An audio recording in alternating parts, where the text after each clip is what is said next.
I will tell you why. When you have different free hits and you have different timings between it, Yeah. it's make it when you put the sounds together, it's Right. very easy to find where they are. Okay, so even just a short delay, you can be precise with Yeah. 3 claps. Okay, very cool. That's something Simon told me, Yeah, that guy. and I believe him. Why? Why would you believe him? I don't know, maybe because he's sound specialist. Yeah. He puts in the work with that.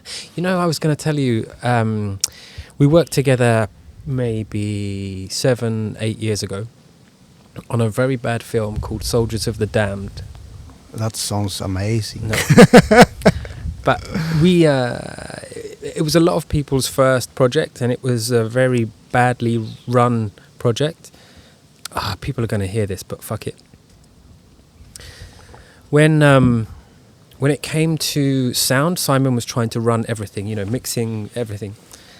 And it was always, the joke was on set, there would be, okay, cameras ready, actors ready, but it was sound, no, or hold for sound. We would tease him all the time about this. Yeah, it's, he's doing hard job when he's on his own, and you said that he was there on his own. It's very hard job. Yeah. It's not work for one person. No, for sure. You don't realise until the sound is bad, and that's that makes a project seem quite shitty.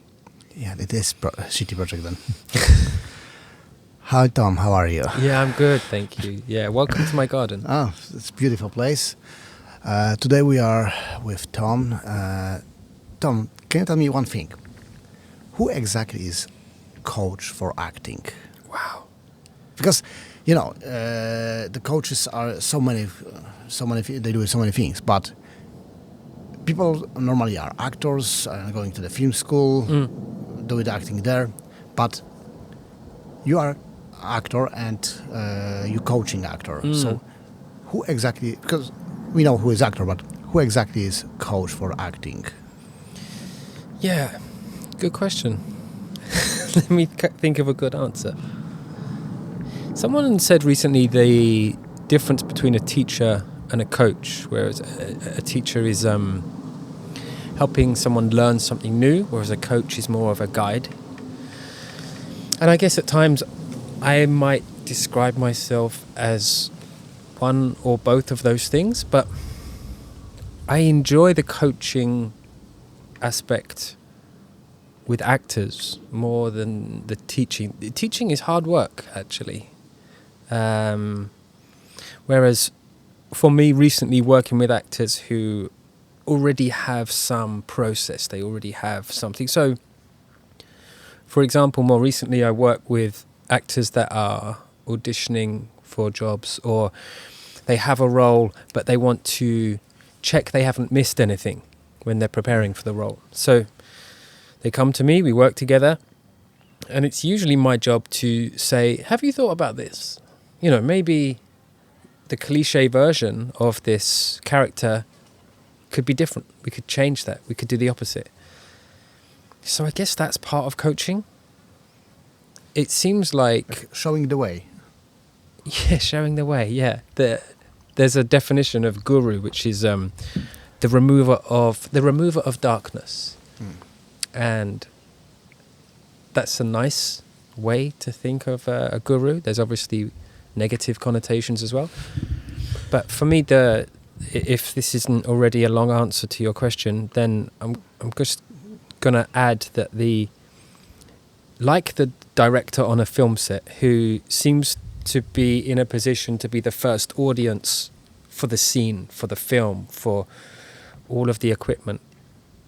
As an acting coach, you are the first audience to the performance. So you're looking at that performance specifically and you're going, okay, what else could we do there? What's going on and what could you do differently? Does that make sense? Yeah, for me, it does. Okay, good. I hope for everyone too. We'll see. Yeah. So how you become coach? Because I know that you used to cooperate or work with few film schools in London and around. Yeah. National Film and TV School. Yeah. London Film School, and it was and more. Yeah, Central, Yes. Film Academy, yeah, a few. So, did you had the normal classes there, or you just been there as help, or how it works? Because you are coach, not teacher, you said. You're right, yeah. But in this regard, a lot of the film schools, I first went in as an actor, either workshopping scripts for film students, or even reading in for their graduation films, helping them hear out loud some of their work, or even direct taking scenes from films and having the directors actually work with actors. And every single time I went to a film school to do this work, the students were always saying, we need more of this work. We get so many classes on the cameras and sound and setup and editing. But the thing, obviously, that I'm passionate about, working with actors and that collaboration, sometimes gets missed, that dynamic, I think. I think many people forgetting that film starting from acting. That's how film become films. There was actors doing something on stage, and they create a camera and they record it. Yeah. So everything starts from good acting. Good stories start from good writing. Sure. But camera showing that's what actor doing, and if that's in many movies, especially in a big budget, the director is somewhere on the side during the shooting. He's on his screens and far away from actors, and he have some first AD who is running there and back, and it's kind of big mess for me. Like when I did my movie, I hate it. I was put to the big production as a director, and first few days it was like it was crap. It was really bad experience for me, because they put me to this on the side with the screens and just asking, "Is it good, Konrad? You want to change something?" And I didn't feel it. Yeah. And the guys from the grip noticed that, and what they did, they put screen next to the camera. And put me close to the actors, so I was able to speak with actors. Yeah. Actors was able to see me, and I was able to see what they're doing, and that's changed all performance for me, and I start to redirect them. Okay, nice. So I imagine that coach is somewhere close to the director, because you see that from outside what they do, and you give them advice how to do it better. Yeah, I mean, I'm going to borrow something. Sorry to interrupt. No, Doris. Keep going. There's a director and friend called Richard Kovetniowski. He's worked with Peter O'Toole and Philip Seymour Hoffman, and incredible actors. And he's once said, really, the director should be the head of the acting department. And I often think about this because I've worked with a lot of directors that don't consider themselves the head of the acting department. They consider themselves the head of the camera department or the sound. Most departments have a head, have someone to refer to. Except actors. Well, you would hope that a good director can be in collaboration with a good actor, and they can have that connection and communication. But unfortunately, it's not there sometimes. The thing is that director's supposed to concentrate on actors, but at the same time his responsibility for all things around on the set, because he is showing the direction we're going with all the departments, and head departments have to put that into the work in their departments. Yeah, and you would hope that the director can have some sense of fun with the actors, because you would have to, but it's a different dynamic. And I get why a lot of directors just work with the same actors, because once you've found that shortcut, that way of working, you're like, we can speak to each other and get shit done. And we understand. Right, yeah. The same was with the crew. Directors like to work with crew, which one they like to work with. And people saying that film industry is very close for outsiders. The reality is we work with people we like to work with. Right. We don't want to change these people. Yeah. We like to work with them. They do a good job for us. Why should we change them? Like any industry, I imagine. So that's why it's hard to jump to the film industry. But I do like what Casey and Ben Affleck said after working together. They co-directed a movie. I don't remember the movie. But the story I remember is that they were fighting a lot, as brothers do, but as co-directors would do, I guess. And the way they articulated that relationship was that they always understood that they were fighting for what's best for the project. So if someone said, I don't agree, they could have that conversation. It didn't create enemies between them. Right. They argue about the problem. Right. That's something I go through as well with on the set. Yeah. I try to people understand. I'm not angry on them. Sometimes I am, but I'm looking for how we make resolve the problem.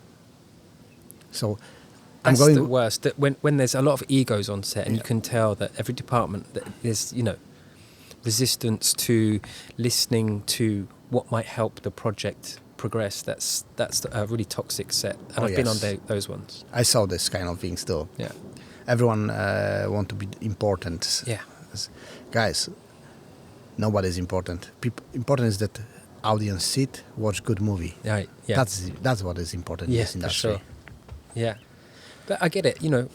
I can sit here and say I believe acting is the most important thing, but also there is an artistry to taking a photograph of someone and playing different music over the top of that, or the sound of a speeding train, or these ways of telling stories without actors. Everything is needed in a big good picture. That's Right. how it works. Can I ask you?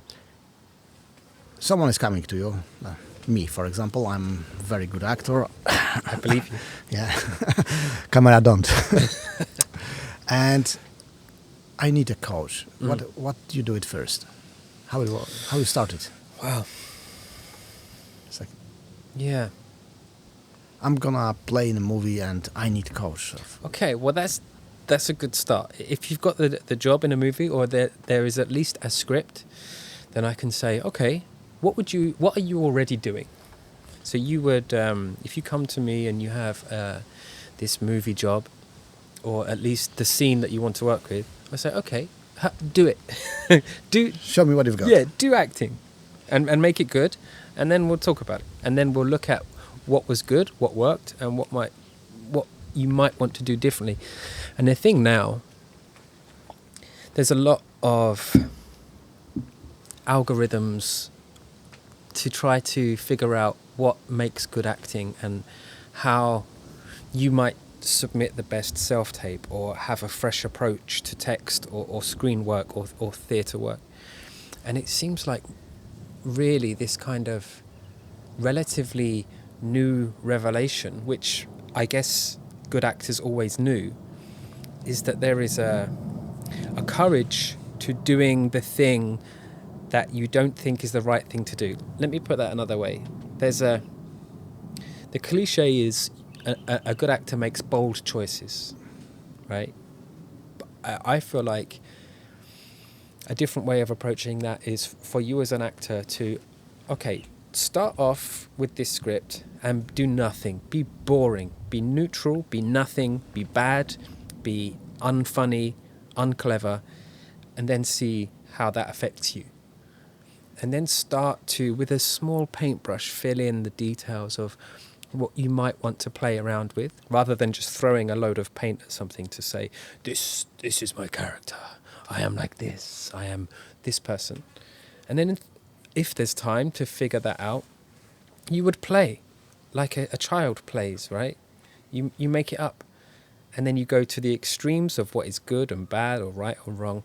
And somewhere in all of that mess, there's a couple of interesting versions that you're like, I like that. And if you like it and it's fun for you, that's going to resonate. But for an audition, you would have one version for you. You're like, if I already had the job, I would do this.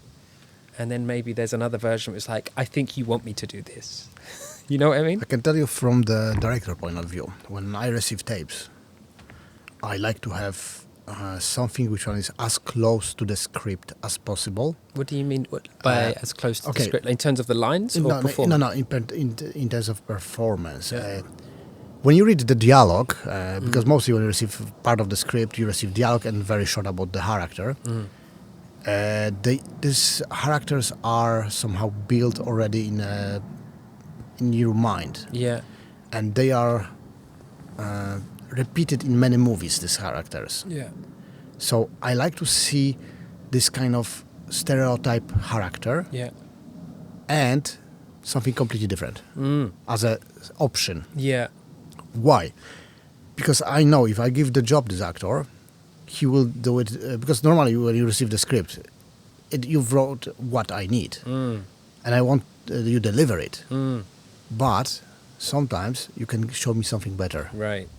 And why I'm open for better. If it's better for a movie, if it's something which one I didn't thought about and I just saw it, yeah, oh my god, that's great. I want it. Yeah. You see? Yeah. But if I don't choose that, I have still the solid performance Right. of something I thought when I sent this page. Yeah. Yeah. So that's how I see this. Yeah, it makes sense. And sometimes I receive tapes which one are just based on the script and there is nothing extra. And I start to be worried. Can this actor improvise? Can this actor play with it? Can he have a fun of this character? Yeah. I don't see that. If I don't Right. see that, Yeah. I'm scared because if something changed on the set during the shooting, and he's very focused on what is in the script, and I just can we change this? Oh yeah, we can, and performance changed straight away, Yeah. and I can be that's a different character. Yeah. It's interesting that you say that from this side of the camera, because I think actors sometimes think that our job is to mold ourselves into what is already there. And there is an element of that, but there is something that I think, and I've sat through self-tapes, many tapes of the same scene, and there's something that is intriguing about someone who is enjoying what they're doing. They're not doing it for you, they're doing it for them. And I think that is an alchemy that is hard to get right. There's a balance, clearly. Yeah. When actors have a fun with the character, you feel it, you see it. Yeah. It's the performance is much better. Okay. Do you know the story of Johnny Depp and Captain Jack Sparrow, the character? No, tell me. You didn't hear it? So, of course, I can mess up a little bit the story. Sure. So, Sorry, Johnny. But, sorry, Johnny. But what's happened? They wanted the character of Jack Sparrow as a hero, like hero pirate. And Johnny Depp did. We know what he did because that's what we watched. But it was completely different thing. Okay. He went to the audition because even Johnny Depp going sometimes to auditions. Okay. And he showed it because Disney want to see it, and director love it, but producers from Disney said no. We want the guy. And everyone want Johnny Depp, but we don't want this character. Can he back and show something else? Yeah. And I don't know who said to Johnny, who saw his performance, said, Johnny, don't change anything. He went Did there. the same thing. He did exactly the same thing. And he said, take it or leave it. And everything is history from that. Because they took it and it was the best decision. Wow. They built whole franchise on this character. Yeah. How funny. They built parks. But you imagine the confidence to do that for millions and millions of dollars, to say, this is what I want to do. I don't care what you want. It was right choice. Yeah. The thing is, it was not his decision if he will be moving or not. His decision is, if I will be in the movie, that's who I will be. Right. That's what you're taking. Yeah. And Johnny Depp was, and he still is, on the position, he can choose it. Many actors, they are not in this position. They have to go whatever it is because they need acting job. Right, yeah, true. And like some comics even make jokes. Do you know what I'm saying normally to the young actors? Coffee, please. So they need act. That's horrible, but It is horrible, but come on, I've been there too. Right, yeah. It's funny because it's true. That's the sad thing. Yeah. So acting is this kind of work which one not give you many tools to do something else. And that's why they joke in that way. Yeah. For me, it's a wonder that more people don't want to act, even for free, for amateur theatre. You know, and I sometimes say to myself when things are tough, and excuse me, No worries. when there are strikes and there are, you know, and there are lockdowns and there are things that make the artistic endeavour a challenging thing, I sometimes say to myself, would I do this job if it was illegal? If some dictator came and said, acting is no longer required, we don't need actors, would I still persist with this creative, artistic endeavour? And I think I would. Even if Putin said, okay, that's it, I've taken over, there is no more need for theatre or film or TV, I would find a way. And for me that was a revelation, and it freed me up to be more confident in my acting when I knew that I would do this if there was no money or anything. I have good news for you. Nobody will do that. I hope you're right. And I will tell you why. I hope you're right. Telling the stories and showing the stories is as old as humankind. And acting is just extension of that. So we need to tell stories because that's who we are. But some stories scare or intimidate some people. So Of course, it have to. yeah, when it's Because- good, you would hope. Because that's how we learn. We learn from stories. You cannot have experience of everything in your life. You need to have stories which one show you experience of other people. You can learn from that.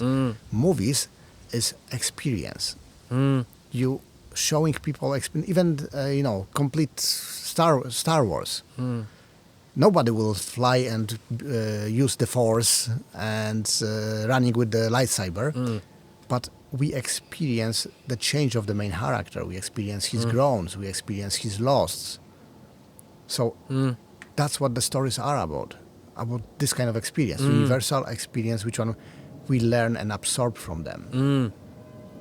And good script and good story give actor good background to sell this experience. And if he like the character, that's what it works. At least that's my point of view on that. No, I think you're right. It's one of the most ancient forms of artistry, you know. Yeah. Maybe as old as cave painting, maybe. I think it's older. I think that there was some cave guys and tried to speak to the other and tell them, oh, I saw the bison or whatever it was, and he was, and he pretended it was first actor, first universal, world nominate awards, cave award. Neanderthal. Yeah, there's some. Yeah, I mean, yeah, this is it. It's such a simple art form, but we really appreciate it when it's done well. When someone can really move us, it's not simple. That's the problem. Well, I don't know. I'm fighting with this though. I tried. I started in when I was studying. I've been in. I work in theater. Well, we had like students theater, and I played on the stage. And it was movement theater. It was not traditional. It was more about express everything through the movement. It was hard. Why? I loved and I enjoyed what I did, but repeated so many times become boring. And when you become boring and you know that you do it the same thing again, you lose this freshness. Good actor, even he hated, he will sell me that as he loved it. I wasn't able. I'm not a great actor. Well, maybe you are just too smart to forget that you did that performance that afternoon or the day before. Really, if you are trained or if you're stupid enough as an actor to forget what happened in the previous take, you forget just enough. You forget just enough information so that when you go to say your first line again, you don't think, I've said that already. You think, I wonder, that you have to have something else going on that isn't self-conscious judging of the thing that you're doing. And whether that is, I did this better yesterday, or this person is bored of me, there has to be something else that is happening to you as an actor that is not thinking about the past or the future, but you're doing something very immediate to that person or with that person, like this conversation. It's not that, you've done many more conversations, and maybe you're thinking, I have other questions, or where can I take this, or the camera's set up. But when it's a good conversation, because we're really listening and talking to each other, and you're not thinking about your breakfast or your dinner, you're thinking about this moment.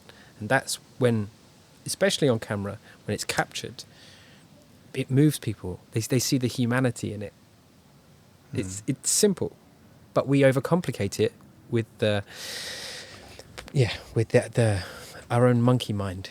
My mind is strange because I'm writing and directing, and once I've done something, I like to move forward. And that's what I like in this, what I'm doing. What I did is based for something which one will be next. Yeah.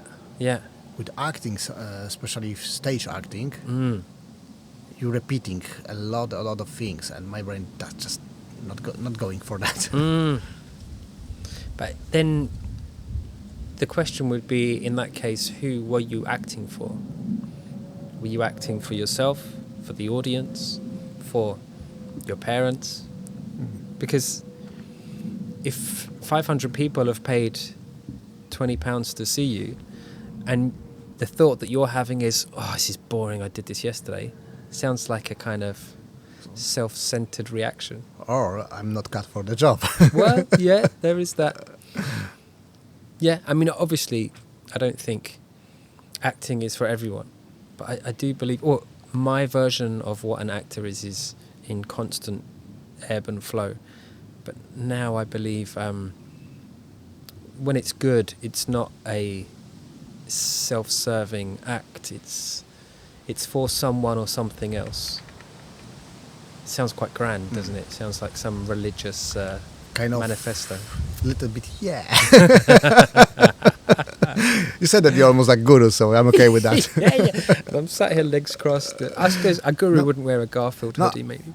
I see that you treat acting as an art, and you describe it as an art. So every art sounds a little bit slightly like religious. Yeah. If you speak about paintings, you'll hear a little bit like religious as well. Because what is religious is love. And if you love what you're doing, you can talk the same way about acting. So that's... So art, religion... Yeah, it's very close. Love. Yeah. This has got deep, isn't it? Yeah, unfortunately, yes. That's how things works. Whatever you love, when you start to do it, you watch it deeper than other people. Right. Like acting for the guy who twice a year going to the cinema is the guys running on the screen. Yeah. Acting for the person like you is to selling soul of the character and put it the way that people who don't know it see it. They don't know what they see, why it's good. They don't know it, why acting is good or bad. But they feel it. Right. Yeah. And I guess you could take, for example, a young actor, a child actor, and just turn the camera on and something magic happens. But as you said, it's the repeatability of that, because children are spontaneous and have no filter. Well, most of them. Right, I'm generalising. Like 99%. Yeah. But the fact that you can also take a football player and make them look good on camera means that there is something, if you can capture it, it appears to be good acting. It gives the illusion of someone who was present in that moment doing that thing well. And I guess what the actor needs to do in order to consistently repeat these good moments is to figure out what the hell it is that they are doing. So it's not an accident. You know, they say any idiot can take a picture. You could, with your phone now, go and take an amazing picture that goes viral. But can you take an amazing picture on a Wednesday in an empty field when it's foggy, and that's where the artistry comes in. I love when it's foggy. The best pictures coming from that. But you see the point. It's like it shouldn't be something that you are relying on luck. It should be something that you can kind of practice, Like mastery. Yeah, I guess. But everything you're doing, you need to have a skills for it. So the same as with the acting, you need some basic skills, techniques, how to do it, things. Plus, put something more on top of it.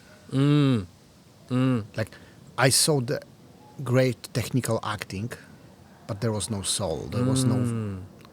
You cannot say that he do it bad. Yeah. He did a bad job. He was great. Yeah. He did everything correct. Yeah. It just something was missing. Well, you take, I go to a lot of music festivals or gigs, and some of the most stirring and memorable moments are when it didn't go to plan. You take Adele, and you can see her hit the notes perfectly in a concert, but it's when the voice starts to shake or a tear comes, like, it's the outtake. It's the thing that was the happy accident. You're like, that was it.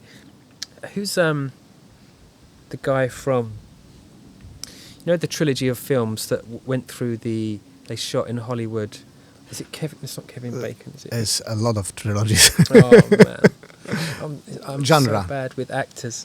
I'm Names. very bad with names. Yeah, I'm forgetting names. That's my problem. This is great. It's so close. I'm going to tell the story anyway. What is the movie about? So there's a movie that took like 5 years to make, and there's 3 of them, and it's with a huge Hollywood actor that they kept coming back with, the English director. It'll come. Probably after we finish podcast. It will Yeah, exactly. The story is in the theatre. This one play that was running for years on Broadway, and often people would come up to this actor and say, "Hey, that was amazing. I saw that show," and he was like, "Oh, thank you." And most of the time, those interactions were, "Oh, thank you. Yeah, I'm glad you came. Thanks for your compliment." But he said there was this one time a lady came up to him in Hollywood who said, "I was there that night. The bottle fell off the table." And he said, "Wait, what? You were there?" So one night there's this whole scene and they're talking about this expensive wine, but one night it rolled and fell off the table and smashed. And they had to continue with the scene, all of the lines and the context of this scene, knowing that the bottle that they're all talking about is broken and smashed on the table. And they stopped and had this incredible conversation about how it played out after this thing that was the centerpiece of the scene was broken. Yeah. So, and how they had to make it up. Yeah, and it's that thing that you can't predict, the bit that goes wrong. That's when good actors improvise. Right, yeah. Like Ethan Hawke? Yeah, let's say it's Ethan Hawke. Scene from my movie. We did a scene. We had to kill one actor because with personal reasons he wasn't able to continue to be in the movie. Okay, sounds mysterious. Life. It's life. But he just gave us 1 day on the set. Instead 6 I needed with him. So I had to rewrote the script and during the shooting, so which is a little bit hard. Yeah, not easy. And thanks God I was the one who wrote it, so I was able to put some things together to make it work. And we create a scene when he's killed by other actor who's replaced him with this kind of intention, like similar character. And I cannot say I forgot, but I didn't say stop to camera. And on the scene we had few young guys, this bad guy who was killed, and another bad guy who killed him. Okay. And the actor who killed him, he started to improvise. And he was so scary that these young actors, they were scared of him. Yeah. Because one moment because he was in a car warehouse, so one moment he took some tools and come to them, and they didn't know what's going on, and they panically start to be scared. And they didn't know what to do. It was amazing. It is in the movie. Okay, you kept it in. Good. Because I didn't say stop to camera until I saw that he don't know what to do next. Yeah. cut. Yeah. Great. Actor come, cut. Why you didn't say cut earlier? I didn't know what to do. Exactly. Don't worry, it was amazing. Yeah, That was the reason why I didn't. Yeah. So, yeah. one of the biggest problems of directors, especially first-time directing, is they cutting too early. Yeah. My first AD, who was very experienced guy, he said to me, "You have to let actors calm down from the shot. It have to nicely swimming go down before you say cut. If you do it too early, you can lost something very important." Yeah. And I think that works. Yeah, I agree. And it took me a long time to learn this. A lot of my training was theatrical. So when I was transferring to screen work, I had a certain approach to the scene. And it wasn't until I'd done a few films, and one film in particular where my character was going through the grief losing his father. So when in the scene the character is planting a flower that was the father's favourite plant. It was a night shoot. It was awful. It was raining like 3 o'clock in the morning. And the idea is, digs the hole, plants the plant, and it's very emotional. But every time I was trying to dig a hole for this plant, during the scene, the rain was so hard that it was forcing all of the other dirt back into the hole. And I ended up throwing the spade, everyone's tired, hungry, bored. Let's just finish the scene. It's 3 o'clock in the morning. So I ended up going to plant this plant, and it wasn't working. So I just gave up and just slumped over. And I was expecting the director to go, cut. Stupid actor can't even do the scene properly. Can't even dig a hole and plant the plant. And I just slumped there and just sort of gave up trying to act. And that ended up being in the film. And that was one of those moments for me that was like, oh, it doesn't have to go to plan. In fact, it's better when it doesn't go to plan. So many things they are keeping in the movies if they don't go as a planned. So many. And people don't realize that. Right. But that's how it works. If you catch something which one is unique, yeah, you just keep it if it's good. If it's good for the story or for the characters. I don't know any other job other than an actor where that is the case, where you have a job to do, but if it doesn't go, if you don't do the job the way it's supposed to be done, if you don't say the right lines or do the right thing, then actually it's better. It's not. The problem is it's not always better. It can be better. Yeah, true. That's it can true. be Fair better. Enough. Yeah. Like, director have to judge if this what you said and you didn't say according to the lines. Will it fuck up 5 scenes later? Something which one is important because it's related to what you said here and the way you said here. Yeah. So something actors don't think sometimes. Because they are here and now, right? But director have to judge it. Yeah. Will it fucked up later on, or something what was before? Director have to watch whole the story, of course. Yeah, and judge it. Yeah, it works for me or not. It does. Yeah. Not. On camera, at least, you can have another go. Yeah, you always do it another go. And that should give an actor the confidence. Yeah. Breaking Bad, where Bryan Cranston is supposed to be stopping Jesse's girlfriend from choking. There's one famous scene that he writes about in his book. And he says it surprised him because the actress playing Jesse's girlfriend reminded him of his daughter. And he felt stuck. He couldn't go over and help her. So he was stuck. And on camera, they didn't call cut.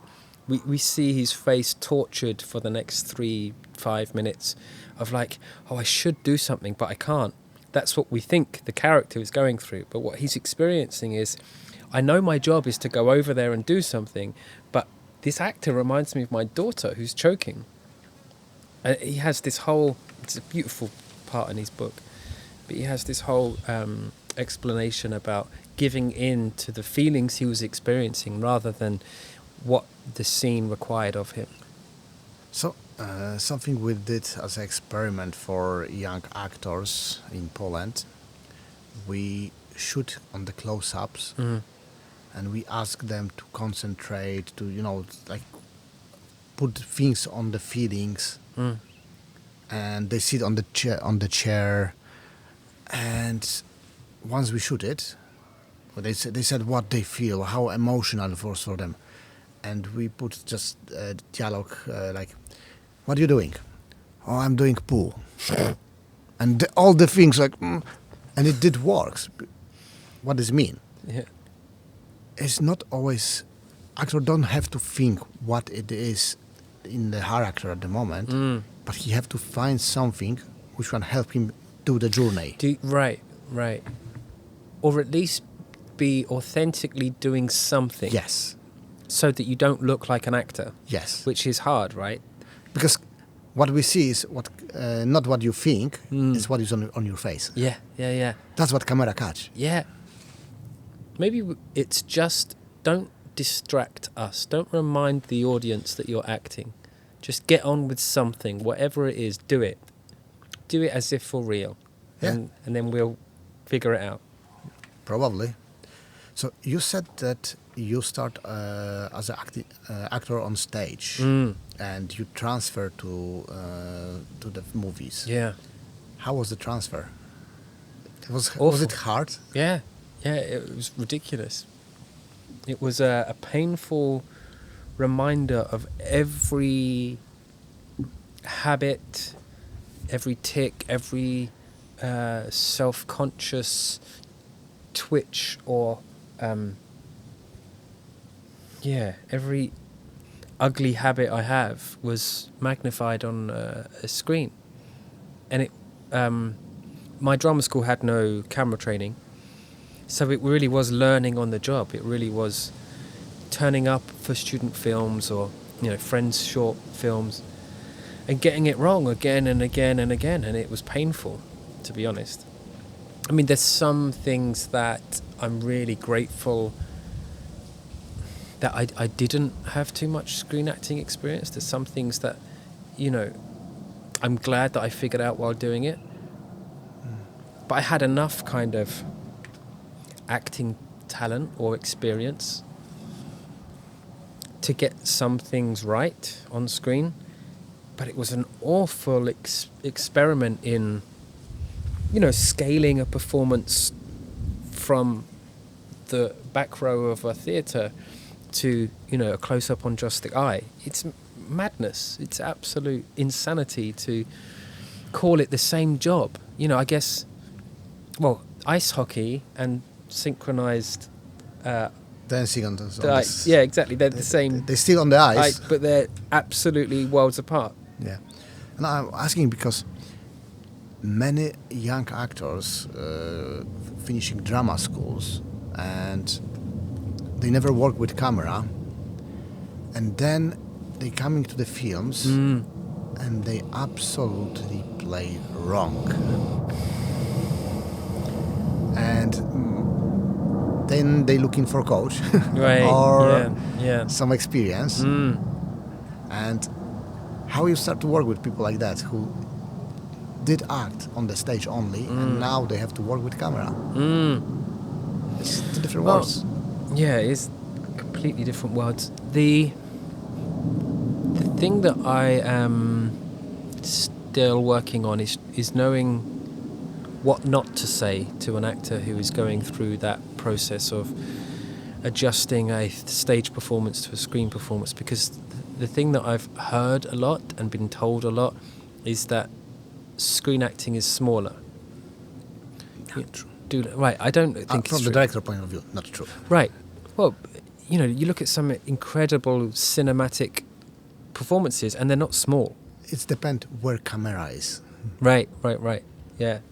But then, even that, I would say it's not necessarily that there is less happening in a close-up. It's just it's a matter of scale, isn't it? It's what is captured and where is the feeling being felt, or where is the expression or intention? How much of your body have you got to communicate that? But so the one thing I'm not saying to actors going through that transition is, just do less or just be small, because there has to be a better way to. You have to fit to the shot. Yeah. Kind of. Yeah, but here, if we were having this conversation in any other way, we would be doing other things, like either moving around with our bodies. But I know for this interview to work, my arse has to stay on this chair, and there's many other things I can do to adjust myself and kind of make. But just that knowledge that I can't move my bum from this chair, I can take that as oh God, that's restricting and it feels like I'm trapped. Or look how many other things I can do. Look how I can, That's the base to something. Right, exactly. I can try to play footsie with you under the table. I can communicate with you in, different ways. But I think it's the positive reinforcement of working with an actor that says, okay, maybe you can't lean in too much because the focus puller is on such a close aperture. But think of all the things you can do. Think of all the playful ways you can communicate that same intention. On my point of view, they are that's not the rules. They are like principles which one can be broken if you know that you break it. Right. And you do it that with the effect what will happen, and you understand it. That you cannot break the rule, this kind of rules, without understanding the consequence. And the best example of that, I think, for me, did you see Leon the Professional? The Professionals? Leon the Professional movie. No. With Gary Oldman. Oh, hang on, Leon, yeah. Jacques Reno, Gary Oldman, Natalie Portman. Yeah, amazing. There is a scene when Gary Oldman asking to call all the policemen to go to help him. And it's close up on him, and they ask him, how many you want? And he just shouts, yes, everyone! Yeah, I've seen it. He completely break the rule, but yeah. It's amazing. Yeah, and the other actor is like, what's going on? Yeah, I've seen it, yeah. But brilliant. It works. Yeah, and it shouldn't work. It's, it's crazy. But again, someone like Gary Oldman, who is like revered as this incredible character actor, had some sense, enough logical intelligence to say something's not working, and enough stupidity and courage to say, fuck it, I'm just going to scream. Because the character will scream. Well, but you He say did. this now. Yeah, but the character didn't, because if the character is in the script, then the character didn't scream. Gary Oldman screamed. Yes. And suddenly I we agree. go, the character. Because if he burped, then we would say, oh yeah, of course the character would burp. And we back now to Jack Sparrow. Okay. He wasn't like that on the script. Always back to Jack Sparrow, Johnny. No, I really liked, that Johnny Depp put on his, everything on the one card, and that's what I want to do. Yeah. And that's the class actors, Johnny Depp, Oldman. Yeah. They know what they're doing. Sometimes you have to trust them. Right. That's the actor police coming to take us away. Yes. You speak too much about actors. Yeah. Sorry, it's a fair cop. No worries. But with those actors as well, that I think we really appreciate someone who can transform themselves in such a way. But it's that, because there's actors who, let's say, Tom Hanks, who doesn't necessarily transform himself that much. Hugh Grant, maybe, you might say someone like Olivia Colman. That they aren't necessarily shooting for the stars with their characters. They're not necessarily kind of going for the most bizarre choices. They're more kind of playing people you might know, your uncles, aunts, friends, relatives. And I don't necessarily think that one is better or easier than the other, but there is something that we seem to be drawn to with actors that can completely relinquish some of their own personal character traits and adopt these, especially when they're playing other people, like your Churchills or your Muhammad Ali's or Ray Charles or the Margaret Thatchers, where you're like, wow, they did even if it's not precise, like they did a very good homage or version of that person.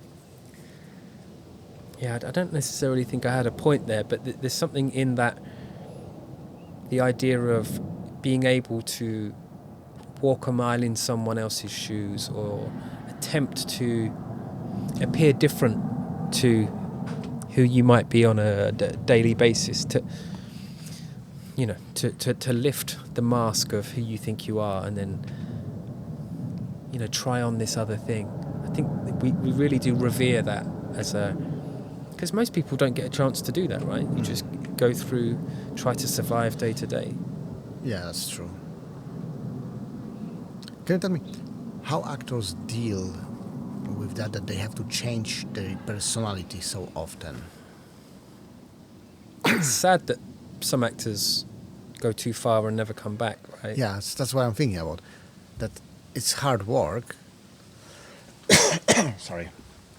Because you have to be someone else, moves different, talk different, react for things different than you do. And then you finish and you have to back to yourself. It's something you're taking from these characters and put to yourself. You're changing because of that. Changing yourself because you play other characters. Or some people can just draw the line and that's me, that's my acting. And some of them don't. Well, that's, yeah. It's very interesting because I think that's it's a very important part of acting that isn't taught or explored enough, is the when and how to stop acting. There's all this, how to get into character, how to analyse the text. How to get out of the character. Yeah, exactly. That should be a session in itself. There should be classes in. But then some of that is just kind of self-awareness. Who am I? When I'm not Jack Sparrow, who am I? And I think actors are usually quite sensitive souls, and we have a kind of passion for at least giving the illusion of becoming someone else. Although for my own mental health, I found that I don't like to talk about becoming someone else. I don't like to think about my job as an actor in attempting to become someone else, because it's essentially impossible. So it gives me this impossible task to stop being me.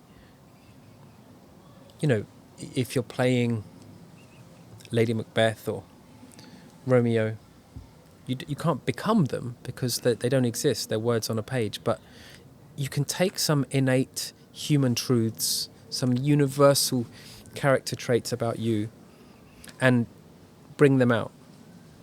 And I think you can definitely take, if you're not fucking it up too much, you can take some things that you already do and have. Oh, I'm just watching, no worries. And play with them, play with those character traits. You know what, I think I have to answer that question again.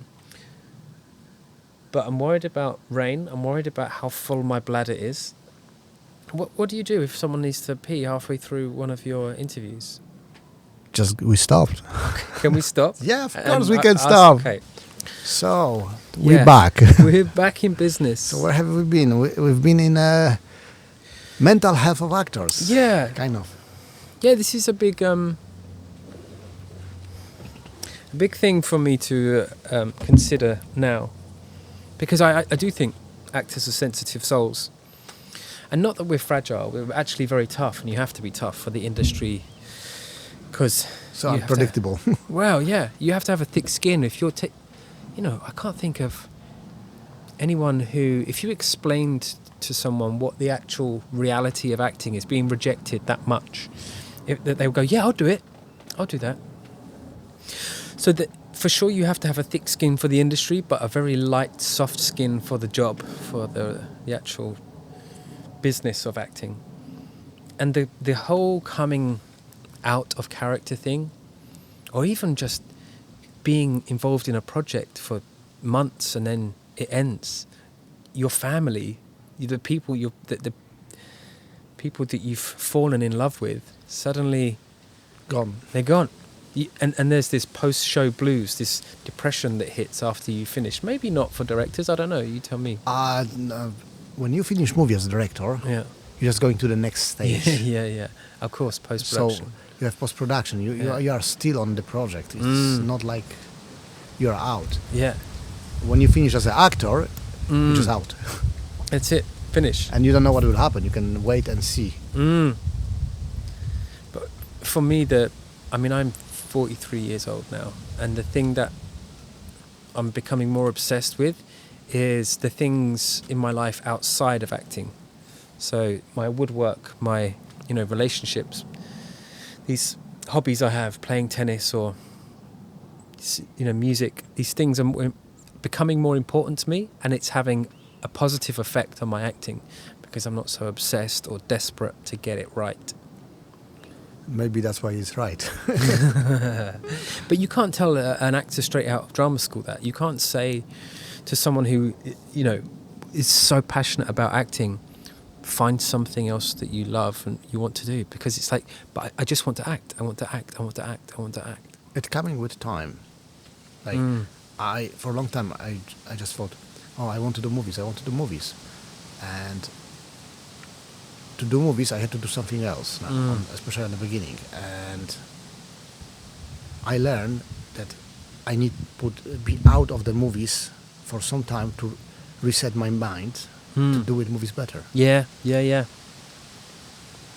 Essentially, we're trying to tell human stories, but we have to spend a lot of time being humans fully. Yeah. Do you need to pause for rain? I'm watching. Ladies and gentlemen, we are outside, and London weather just make us thinking twice if we started in the summer. Now it's autumn. Leaves going down. I'm just watching which way the clouds are going. Because you see there is a blue sky there. Yeah. And they're going there, so we should be okay. You think? Okay, let's carry on. I mean, if anything, we just close everything and I guess this is your protect with my own body. You insured for this stuff? You insured for this? Of course not. Nobody insure electronic stuff from the water. Right. Yeah, we do break. Sorry. We pause. And we back. That's kind of magic of London, because we had a nice weather, summer, then we said that we had autumn, then it started to heavy rain. We set up everything inside, and it's sun again. It's beautiful again, summer again. What the hell is happening here? I can only say cheers. Yes, exactly. Cheers to you. That's not juice. That's wine, my dear audience, and we deserve it. And one of us lost a little bit of blood on the way here, so that's the proof. we're replacing the iron. That's the only reason. Medicine. Yeah, medicine. Where have we been? We was talking about mental health of actors. If I remember. Yeah, we were, and I'm glad someone is talking about it, because not a lot of people are, and it's not just actors. I feel like the whole creative world is in an interesting place right now. You know what I thought after what the world did to us in 2020? I thought everyone will, when it's possible, people will come back to making theatre and film and music and art with so much more respect and gratitude. And there will be more funds available, there will be more appreciation for the arts. And I don't feel like that has happened. I don't know about you. No, nothing changed. No. If anything... From the audience. It's even worse because some people stop to going theaters, stop to going cinemas. Yep. They want to watch everything at home. Yeah. And I think they're losing the magic of this performance. Because if you're going somewhere, it doesn't have to be big theater, it doesn't have to be big cinema, whatever. If you're going out to watch the story, you're doing the trip, You do it the effort. Yeah. You expect more. You experience more. Then you going to the cinema, sit, the lights going dark, the screen is big, the sound around you, Yeah. The reactions. the reaction of the other people. Yeah. Sometimes they piss you off. Sometimes they laugh with you. Yeah. You're losing all of this experience. And part why watching the stories and see the stories and be part of it, experience that with other people. It's something which one we're missing with Netflix. Yeah. And now more than ever, again, I don't want to be too grand, but I've had a couple of sips of wine, so fuck it, it's okay. Yeah, after that we are completely We waste. can say anything, yeah. Yeah. The importance to tell human stories now seems more valid than ever. And at a time when, as we record this, there are actors and writers on strike in the US, and it's had an effect on the UK industry. It feels like with the threat of AI and everything, it's such a strange time. So the conversation around mental health for actors, I feel like there's so much evidence that our creative people need some support. Not just financial support, but some support. Because it's not a traditional career choice. And it's proven how investment in the arts has more payback in terms of tourism and bringing things, not just financial things, but culture back to a society. And I'm in no position to rant about the politics of funding for the arts, but I do know I have many very talented friends that are having to consider stopping acting or performing, whatever they do. And it's tragic. It's tragic when there should be a system in place that looks after the brave people who decide to make that their career choice, to tell those stories, to reflect humanity back to itself. You know, that's one of the biggest problems of all arts is artists. And I will tell you why. Most artists are people who are vulnerable in their feelings. Right. They are easy to be hurt. Sure. And part of this, why they are good with what they're doing, is because they are so open for that. Mm-hmm. They are not, most often they are not great organizers. Right. They going more with the flow, with the feelings, with how they feel, than with sit and organize things. Or like, why director is such a strange position in the movie? Because you are artist and manager at the same time. Not everyone can be director, because not everyone can balance between these two worlds. Sure. Yeah, it's true. You have to feel the artism and at the same time organize things. So you are not really crew, but not really management. Yeah. So we are between. Actors are completely on the side of artism. They have to feel, they have to express themselves. So because all of that, they not always ask for help. Yeah. More often, they don't ask for help. Especially, I think, in European culture. Yeah. I don't know how it's in US, but European. There's more actors in therapy in the US than there is I guess, in the UK.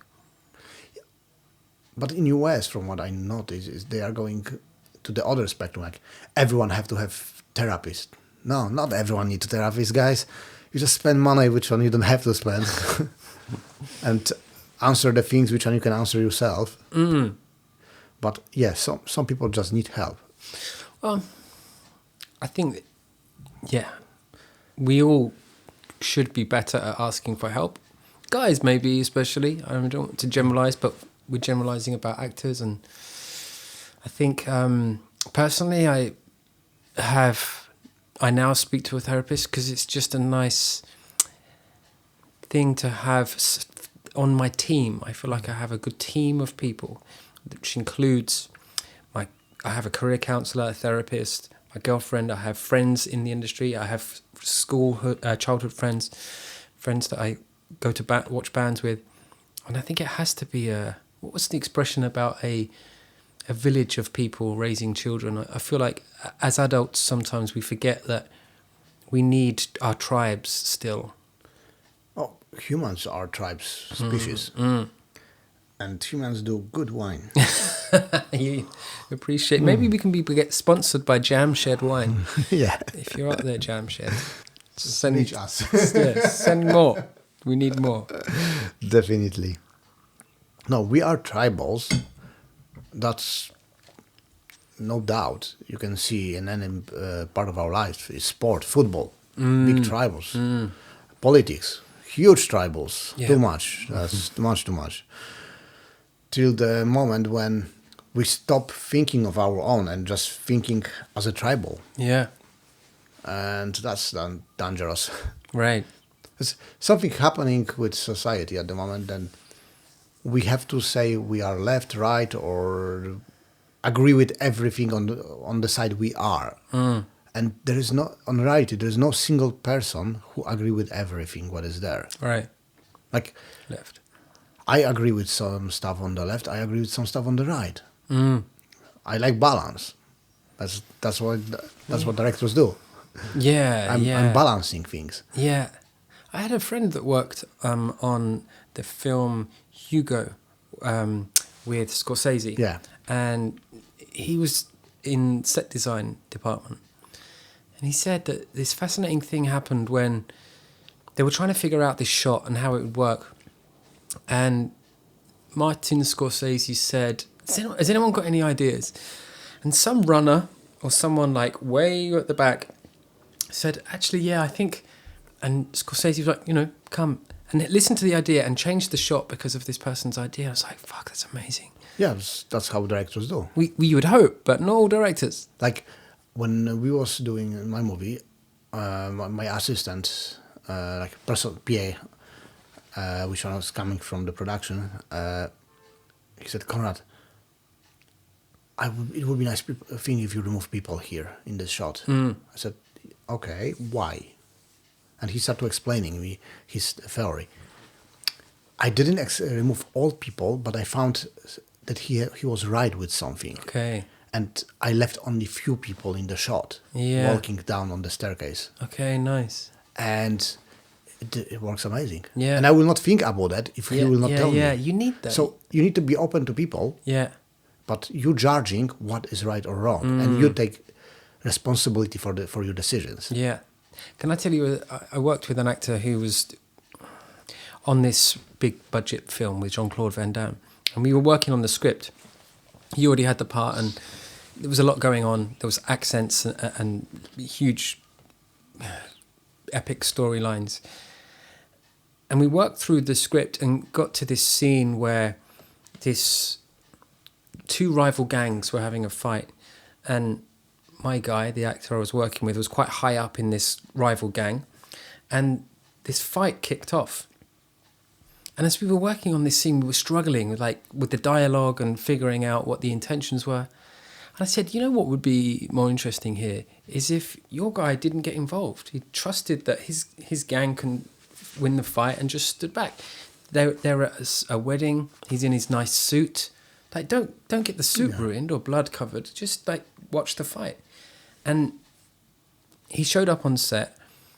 They ran the scene and he said, we had this idea that the gang leader would kind of hang back and not get involved.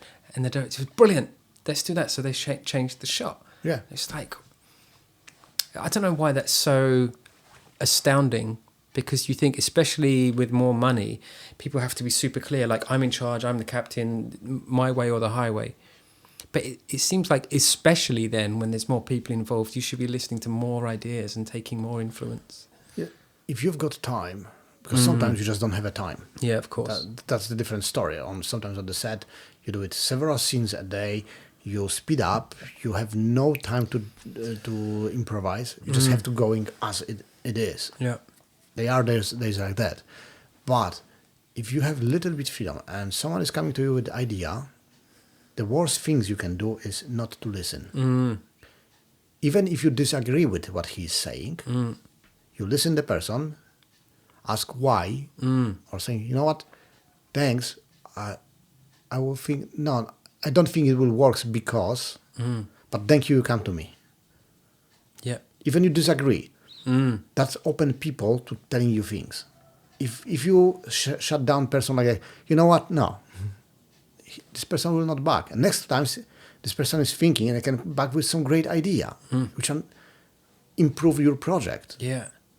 And only stupid person will not listen. Yeah. So to listen people, you to make people give you ideas, you have to be open on it, and they have to know that they can safely come to you. Even if you don't take their idea, you still appreciate that they're coming. Yeah, exactly. And yeah, because it's not that you can make a film or any project by committee, you know, a whole team of people all having their say. But I think the openness that, as a director of any project, that you can just listen to everyone's ideas and trust your instinct that you know what's best for the project. Just listen with an open mind, an open heart, and go, there's something there. I'm going to follow that. Yeah. Like you showing direction, but let people go this direction. Yeah, yeah. You cannot, overstate on them and check every single step they're doing. Let them go. They will go. They are not stupid. They are intelligent people who do it their job, and most often they love their job, and they want the best for the project as well. They don't want to screw it. Like, I don't imagine movie when DOP want to screw actor and do it bad shots for him. Actor want to screw director so he play bad. This doesn't happen. Actor want to be shown the best way possible. Want to play the best thing possible. He want to win, because that's kind of a game between director and actors. That actors can win screen time. You know that? I haven't heard this. I didn't know that. So the fact that you are on the scene doesn't mean that you will be in the scene 5 seconds or 2 minutes. Okay. It's depending on you as an actor. If your reactions are interesting, if you react for what's happening, if you play and you are all the time in action during the scene, even if you are a background character, but I see something interesting in you, I will show you more. Yeah. Like I see there is some conversation and I see your reactions, and I, oh fuck, that's good reaction. I want to see it. I want the audience to see that this character start to thinking what they're talking about, and maybe that will be important later on. So he winning the screen time. Okay. Even didn't know that, but that's how it is. If he stay there because they talking now, so I don't want to disturb them like that for 5 minutes, he will not be on the screen. Yeah. Yeah. He will just disappear. Like Shine. Did you see the movie? Shine. Remind me. Kubrick. And With, what actors? Aidan Brody. No. Adrian Brody, no. It's not the piano. The guy. No. That's Polanski. Shine. It's a movie about the writer who is close with his family for the winter in the old hotel, and he started to be crazy. Okay, I don't remember. What is the name? Always forgetting the name of the actors, and this one I shouldn't forget because Two middle-aged white guys trying to Yeah. remember actors' names. That's the podcast everyone the wants. very popular ones. He was playing Joker in the old Batman in '90s. Jack Nicholson? Jack Nicholson, yes. Yeah, okay, Shine, yeah, it's coming So- together, but I haven't seen it. Oh, you have to. Beautiful, great movie. Right. And Nicholson, there is a scene. There is three people in the room. Jack Nicholson, who is playing the main character, the guy who is playing like owner, manager of these hotels and everything, and give him the access to this hotel for the winter, and his assistant. The guy who plays assistant is so boring. There's zero reaction. Yeah. That they cut him from the scene. Okay. He says something on the beginning, and they didn't bother to show him again. And you don't have even feeling that he's on the scene.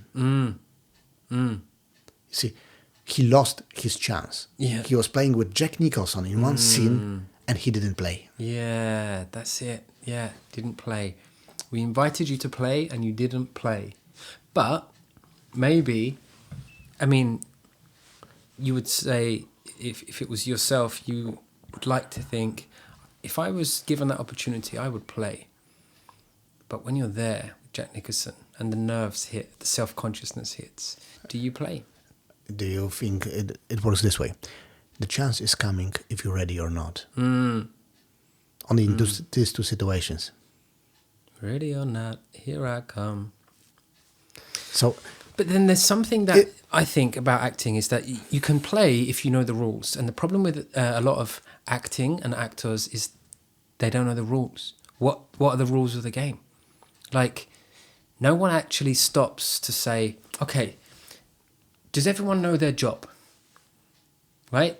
DOP, you know your job. The makeup, you know your job. Excuse me, Mr. Director, I'm here for the acting job. What's my fucking job?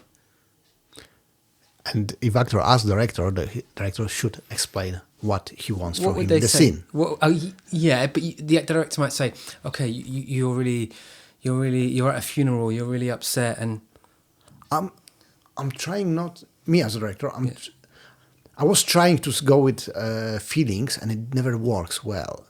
And now I'm coming more with the actions, like funeral.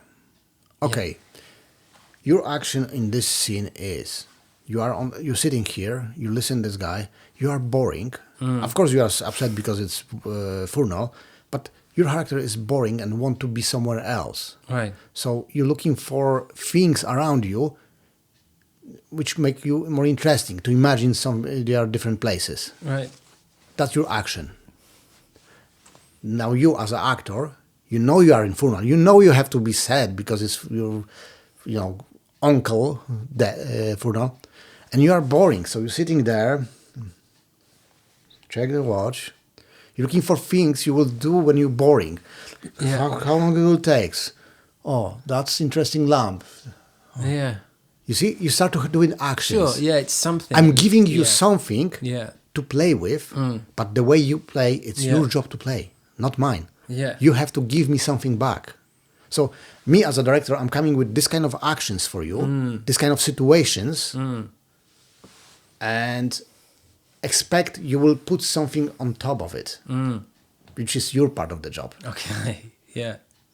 I'm not going there. You are sad, but you don't want to be here, but you love him, and you are sad and you are empty because he's not there anymore. That's nothing for actor.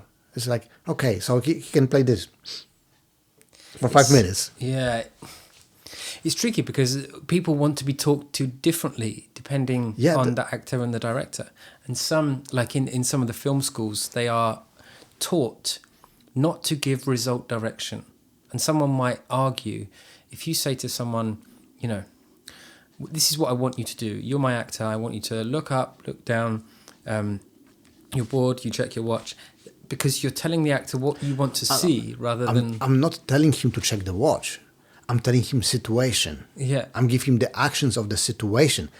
The actions he doing exactly, that he checking the watch and doing all these things, watching there, looking for lamp, that's something have to come from him. I'm not replacing his work. Yeah. Yeah. I'm telling you, you are boring there. You're looking for something to do. You're looking for, imagine things you are somewhere else. Show me how you're doing. And he will looking for actions.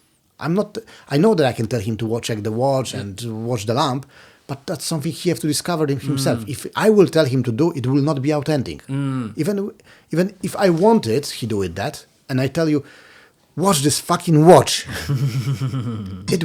He will do it because he have to, and everyone will feel it. Yeah. So I want he discover something. I want he find it.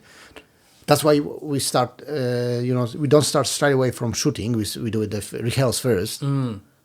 So I can see, that was a good one. Keep that one. Yeah. Or think about something else. And I guess then... That's my way. No, it's good. It's a good way. It's at least clear because, there is a balance of giving too much information to the actor and not enough information. Yeah, I was guilty of the second. But then... On the beginning, I was really guilty of the second one. The theory is Woody Allen gives no direction at all. Woody Allen is a very crap director. And He's the films... amazing writer. Don't take it wrong. very bad director, great writer. He argues the work is in the casting. You just get the right people. Yeah, it's part of the. It's partial true. You have to take the right people, and you have to give them something to do. The thing is, if you don't have a vision, you're reliable 100% of what these people will bring. Yeah. But if you have a vision, you have to sell them this vision, and they will go this direction. Yeah. So with Woody Allen he write great scripts, he have good stories. Then he's going to the set, and actors don't really know what he wants from them. And you can see in few movies that they're looking for what to do on their own, and sometimes it's chaotic. Yeah. And It doesn't change that his stories are. I really much appreciate his stories. Like Night in Paris, it was amazing. right, yeah. Like he's great with that, but as a director, not so much.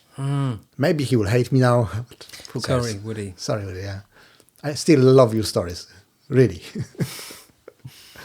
The thing that I'm interested in now is giving the actor the tools to know what to do. Because if action, doing is the job of the actor. It's part of the job. It's part of the job. And I think that's clear in a show like Ozark. There's an actor called Peter Mullen, who's a Scottish actor who plays a hillbilly gangster.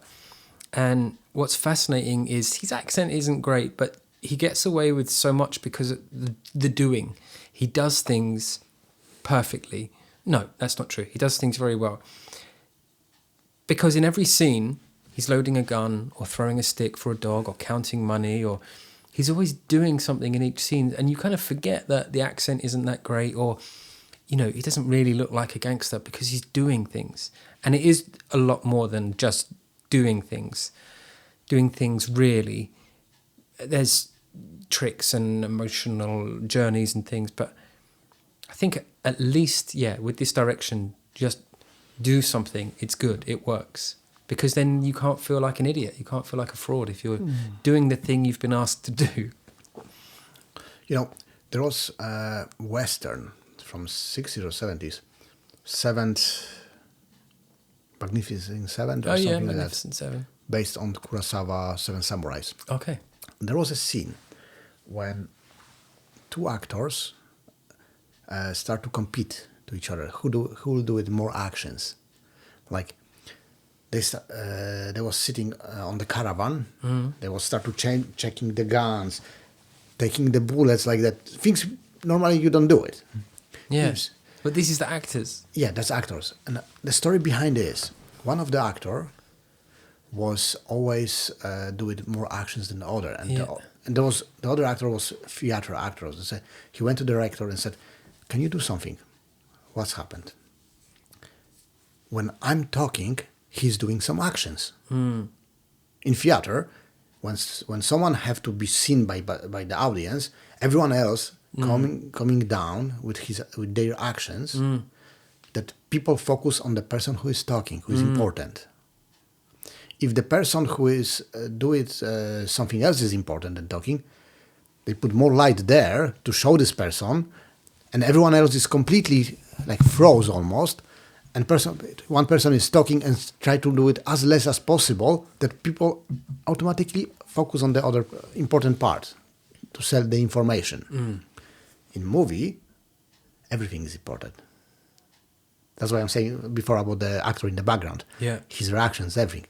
And this actor figured it out.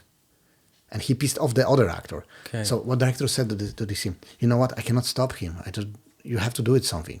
And they start to do it so action. So one guy was checking the bullets. Like, listen, nobody do it in the real world. Second one was taking the hat, checking this everything, just put it together. Does it look crazy? Looks amazing. Really? Okay. It's in movie. It come to the cut. Wow. So you have to make actors want to do something in the frame of the character. Right. At least that's how I see that. Yeah. You have to give him enough information that they can build something on it, not bullet, build something on the top of it, without telling them exactly what they have to do. Yes, I agree that there are some people who just need to hear it. Take this glass and drink when you hear this word. Yeah. There are people like that. And they are amazing too, because they can repeat the same things exactly the same. Yeah. And it's speed up the production so much. Like Roger Moore in James Bond. Do you know one of the reasons why they gave him the James Bond character was because he was so repeatable. He can do it everything 10 times and you do it exactly the same. So whenever he was taking the glass, drink, exactly the same moment, speed up production, make it things cheap. It's skill. Yeah. It's amazing skill. I don't think Roger Moore is the best actor ever. He's a solid actor. But this skill make him, big production want him as the main character because it makes them easier to work. Be repeatable if it's needed. It's skill as well For sure, yeah. And even if that means to sacrifice some of the spontaneous, organic, authentic stuff that you might do in real life, it's it's a business, show business. Yeah, the business is on the part of the conversation. You see, if we're shooting and you did something on the first shot with first camera position, we're changing the camera position, and you do something different, you can't use that shot. We fucked. Or it's difficult in the edit, at least. On the editing, the editor will say, why you let him do that? I can use this or that. I cannot mix between both. Yeah. And then I have to choose which one is better. I cannot go from one to the other one. If I can use only one, still okay. But if I need to use both of them, we have reshooting. Yeah, it's such a... Someone called it once... Filmmaking is trying to perform brain surgery with a bulldozer. Yeah, it is something like that. But my favorite is the film is happening 3 times. Writing, performing, edit. Yeah. Every time is a different movie. And no one is more important or less important than the other. No. You cannot do one without the one before. Yeah.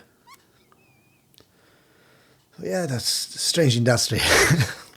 It's maddening, and the more you try to analyze it, the more complicated it seems. Can you tell me, because you are a coach and actor at the same time, if you have to choose one of these rules to the rest of your life, which one it will be and why? You motherfucker. Thank you. I think it would be coach. Just to clarify, I've lived the life that I've lived up until this point. Yeah. Okay. And today they ask you. Yeah, you have to choose from now. You have to choose. You will act. Yeah. On the base that will make you happy with the acting. Yeah. Or you can coach on the base it make you happy with coaching. Okay, then coach for sure. There's enough creativity in the coaching for me to satisfy that itch, that creative urge, scratch that itch, and there's more reward in the coaching than there is in acting. And I say this as someone who's just won 2 Best Actor awards and has performed on some of the biggest stages in the UK, been in some incredible films. But the reward of saying something to someone that unlocks an aspect of themselves that they never knew existed is so touching, moving, rewarding, helps me sleep at night, gives me so much purpose that I get so much more from that than doing a good scene in a film or play or getting an award. There's something of service more in the coaching than there is in the acting. So yeah, coaching. Mr. Coach. Yeah, I guess so. I was wondering because some people saying that most teachers are the people who didn't really be able to do with things, which I found is not true. Like, I had a in school teacher in film school, director who used to do it the most Shakespeare, and he did Shakespeare in 10 different languages, including Korean, and of course he don't speak Korean. He's a British person, Patrick Tucker. Patrick Tucker, okay. He wrote a quite good book about screenwriting, screen acting. Okay. Acting for screen, something like that. I will send you a link later on. And he just loves to teach. And he was really good with it. I remember every single thing he said in school. And I don't remember other teachers. And as a director, he did good things. I saw some of them. But he much more enjoyed to teach. Okay. And I found it that people saying stupid things without understanding what they're saying. Because of him. Yeah. It must be true that some people can be good teachers without having done their thing at all. It's great. If you think about football, you have the coaches. Mourinho, that's how it's pronounced. Jose Mourinho, Jose Mourinho. He was crap. He never. I don't even know if he played football. I never hear about that. Yeah. Not internationally, but he played a bit. I have no clue. Yeah. But I know he's coach. Yeah. The saying in the UK or in English is those that can't do, teach. Not true. I know. It was one of the things when I was first getting into teaching or coaching that was like, I don't want to call myself a teacher because of that reason. Because people will think that I failed at the thing I wanted to do. So now I'm, I'm begrudgingly teaching other people. If you think about martial arts, the best teachers are not the best fighters. Almost never. Okay. Apart from the Gracies. No, including. Okay. With the Gracies, the story is different. When the Gracies create on the base of Jiu-Jitsu, there was nothing like that. Yeah. So automatically make them the best. Pioneers, yeah. Pioneers. There was no one they was able to compare with. Now, when everyone have access to Jiu-Jitsu, the Gracies are not the best. Really? Sorry, no, they don't. There are other completely different names which are the best. Okay. Like Gordon Ryan in Nogi Jiu-Jitsu. But he teaches or? No, he's not teaching, but he have a teacher, John Donaher, who is crap as a fighter. He's solid black belt. When I'm saying crap as a fighter, I'm comparing him to the top fighters in the world. He's solid black belt, but his body don't let him be on the top, never. Yeah. He's an amazing teacher. Okay. He create a couple of really, really amazing athletes because he understanding jiu-jitsu. Yeah. So he doesn't have to be the best to performing to be the best to teach. Yeah. That's different rules. You're doing different thing. This maybe it's similar with martial arts and acting in that the people who are able to master that craft are able to zoom in on a moment and perform something under a stressful situation, but they also have the capacity to zoom out and see the whole thing as well.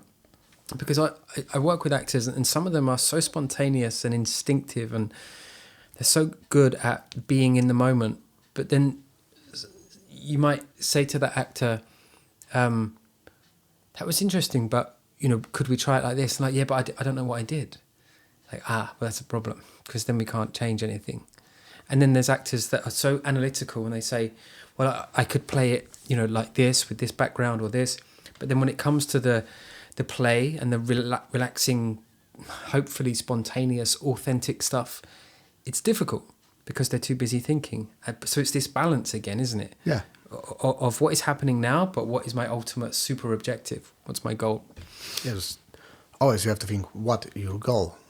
Like when you have a script and going through the scenes, every scene have a goal. If there is a scene which one doesn't have a goal, doesn't have a reason, it means that it shouldn't be in the movie. Right. Even a scene which one discovering past of the character, but as an action is not related to the movie themselves, have a reason. It's showing why this character is as it is. So there is a reason, and in scene there is several reasons for the actions. For example, we have a simple scene in the room when one woman is coming to the room when there is sitting two guys, and she tried to tell them that her uncle died, but at the same time she didn't really care about this uncle. She didn't see him for 20 years, but she have to tell them these things. But her mission really for herself is to ask one guy to go out with her. So she have two different actions or missions to do. The other guys have the other actions. The guy don't want to go with her, but at the same time, he have to be sorry for her because her uncle died, so he cannot really refuse. So you give them different reasons to do it, different things. If you analyze scene like that, you start to looking for and start to seeing the small reasons for every single sentence in the script. So to give actors, if you analyze the script well, you can give actor the reasons. Yeah. Like you're going to tell them that your uncle died, but you really you really desire to take this guy out. Good luck. Yeah. It's not easy because there are two like on the contrasting things, but that's what makes scene interesting. Right. Yeah. Easy is boring. Yeah. So many, while I was doing this work in film schools, sometimes there would be 6 actors there on a panel or a reading around a table, and there would be a Q&A, and the young directors would be like, how do you like to be directed? And they would go around and ask each actor to answer the same question, and there would be 6 different answers. So it was even more confusing. I never asked actor how he liked to be directed. I think it's wrong question. Because it's the question saying, I don't know what to do with you. Yeah.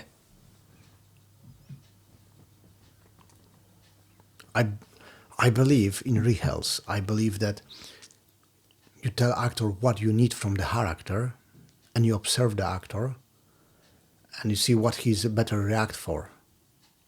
And if you respect the informations he absorbed better, the way he absorbed it, he will appreciate it, and he will tell you, Konrad, can you do it more of this? Can you do it more of that when you speak with me? Because it works for me.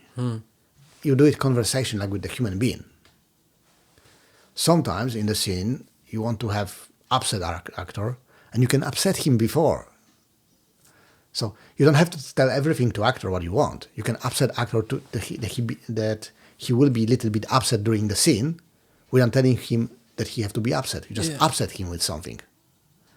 That works as well, quite well. I mean, that actor maybe won't want to work with you again after you've upset them.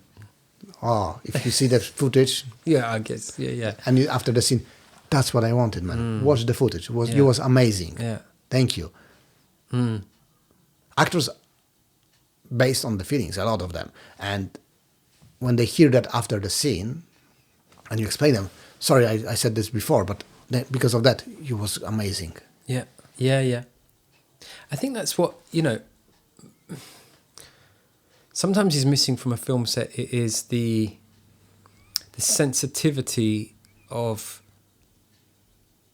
that dynamic between actor and director, where the understanding and that trust that the director is trying to get the best performance out of you. Because sometimes the director is just a hammer and the actor is a nail. So it's just like, come on, do what I want you to do.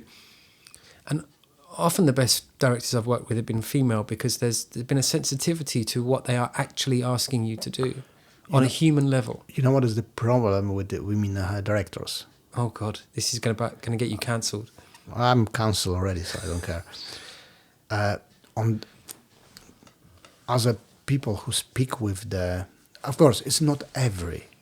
Okay, in average woman, because they are women, they are better than men on all the spectrums of humankind, of speaking with to the person as a human. To find these things, they are better. In general, they are better than men directors to find this in actor. But they are worse with keeping all the things together on the set. Because director is not only with the actors, is as well, as I said before, putting all other the things in order and push forward. So some ladies, directors, they are amazing with that and they do it amazing job. Of course, I'm not saying not. They're winning Oscars and they should because they are amazing with what they do. But more often, the guys do it that better this part of the job. So And now, if you think about movie, about whole project, if you fucked up with the actors a little bit, they still try to do it their best. But if you fucked up with the structure of everything else, the movie is not finishing and it costs more money. Yeah. And producers don't want to give you the second chance. You think that's why there's more male directors in Hollywood? Because of the management and the organisation? Not only that. I think that's the one of the reasons. Second reason is that we're coming from the society when the men did more jobs. And at the moment we live in society when if you're good with something, you should do it. And still there is young directors, there is more male directors interesting to directing, more guys interesting to directing than ladies. That's what it is. This is natural. Because there is more guys who want to direct than more ladies, you have bigger choice of directors on the male side. Like I don't like when I see the festivals, I don't like the best family director category. I think it should be just the best director. If she did a great job, give her an award. Because it's saying, for me, it's saying, oh, ladies are worse with that, so we'll make a separate category for them. And it's not true. Some family directors are amazing, period. And if they did a great job, give them the award. And so you would have an ungendered category where it's just best director. Yes. And if it happens to be a man? There's man. If it's happened to a woman, it's woman. I think there's a time for that. But at the moment, it feels like because the balance is so far shifted the other way, like there isn't enough representation for the... I don't care about representation. I care about job done. But then, that's... Some would say that's an old-fashioned... I am old-fashioned then. No. If the lady do it better job than men, she should do it. But the opportunities are far fewer. So the female director would have to be so much better than the man to get the opportunity to do it in the first place and then perform the job to that high standard. I see at the moment few projects on which ones lady family director do better jobs than men's. And the movies Barbie, are happening. for example, wouldn't be direct. Barbie, the most recent film. I didn't see it. I cannot say Didn't anything see about Barbie? it. No. You have to. I'm scared. It's good. It's fun. That's good. The same. I didn't see Indiana Jones, the last one. The same. I didn't see the Barbie. Well, you love Barbie so much, you don't want the image to be tarnished. Oh, other way. I've got daughter. I hate Barbies. Well, you should take your daughter to Barbie. It's a very But that film in potential in a. But it was woman who. Greta Gerwig. And it's, if I could remember, it is financially it's hit, isn't it? Yeah, huge. Huge. Congratulations, job done. That's what I'm saying. Me personally, I don't care you are white, black, woman, man, you have one leg or two legs. As long as you do it your job and you do it a good job, you should be awarded for it. If it's a level playing field, there is never is a playing field. Life is not fair. Some people born in the places when they have less opportunities than others. And that's something what it is. I born as a Polish person and I come to UK and I have less opportunities if I born here. I know it. I accept it. I do it the best I can with what I've got. Simple like that. If you only thinks that they should give me a chance because I'm for the worst background, they will never give you a chance. You will never succeed because you straight away become a victim and think you deserve it because of something. If you're good, go and prove it. Maybe you will succeed, maybe you will not, but at least you try. There's a book called Outliers by Malcolm Gladwell, and it talks about how we revere these people like Bill Gates, Steve Jobs, Mark Zuckerberg, and we say they're amazing, they're geniuses. But what we miss is when you actually look at their stories, the huge amount of coincidences, the factors, Yes, the socio-political backgrounds they came from that made it possible for them to do what they do. The luck, the timing, the things. And you see, nobody takes hard work from them, but nobody who succeed with some field, they want to say, I was lucky. And the reality is, even actors, I was lucky that this tape come to me or this script come to me or this line and I was in good mood and I record that and they like it. Mm. If I record that with the day after, it will be different story. Yeah. Because something happened and I will be in bad mood. But I was in exactly good mood for this scene and I did it and they gave me the role and I become famous. And now my name is Johnny Depp. You know. Nobody's saying about that because it doesn't sound like as good as I work hard.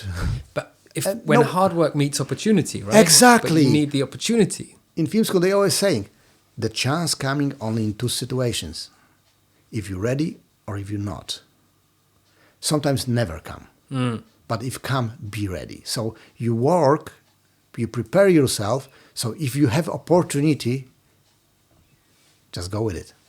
And if the opportunity never comes, then... Shit happened. Wow. Sorry, shit happened. Wow. But world is not fair. Mm. And if people try to do it world more fair because of their beliefs, they are unfair to the other people because they're taking opportunity from the other people to give someone else. They don't think this way. They want to, because they don't want to do something nice. They want to help someone. But if you're helping someone by hurt someone else, are you really helping? So in Brazilian Jiu-Jitsu, let's say there's a competition and there's people from all around the world. But as it turns out, in this one country, there's only 2 dojos. Yeah. And the other country, there's a dojo on every corner. Brazil versus some small country in somewhere. Yeah. So these small countries have to work twice as hard to get to even close to the same level as Brazil. Yeah. Sorry. That's reality. They have to figure it out, how to do it, how to find better instructors, invite instructors to them. With no money, with no resources, shit happens. Shit happened. You're a harsh man. I'm really trying to balancing between life, the way, like, I want opportunities for everyone. I want everyone have the same access to opportunity. Seriously, that would be amazing for the world. But I know reality. It's not going to happen. But I don't want the same outcome for everyone. I want outcome will depend what you do. I want you work for your own outcome.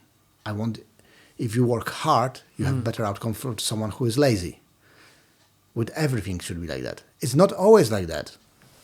I guess there's the expression, a rising tide lifts all ships.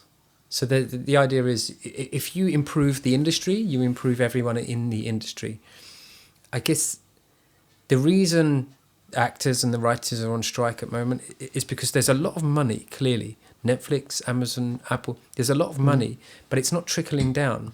So there's people that can't afford healthcare. There's people that are suffering and giving up on their craft because this big pool of money isn't being shared.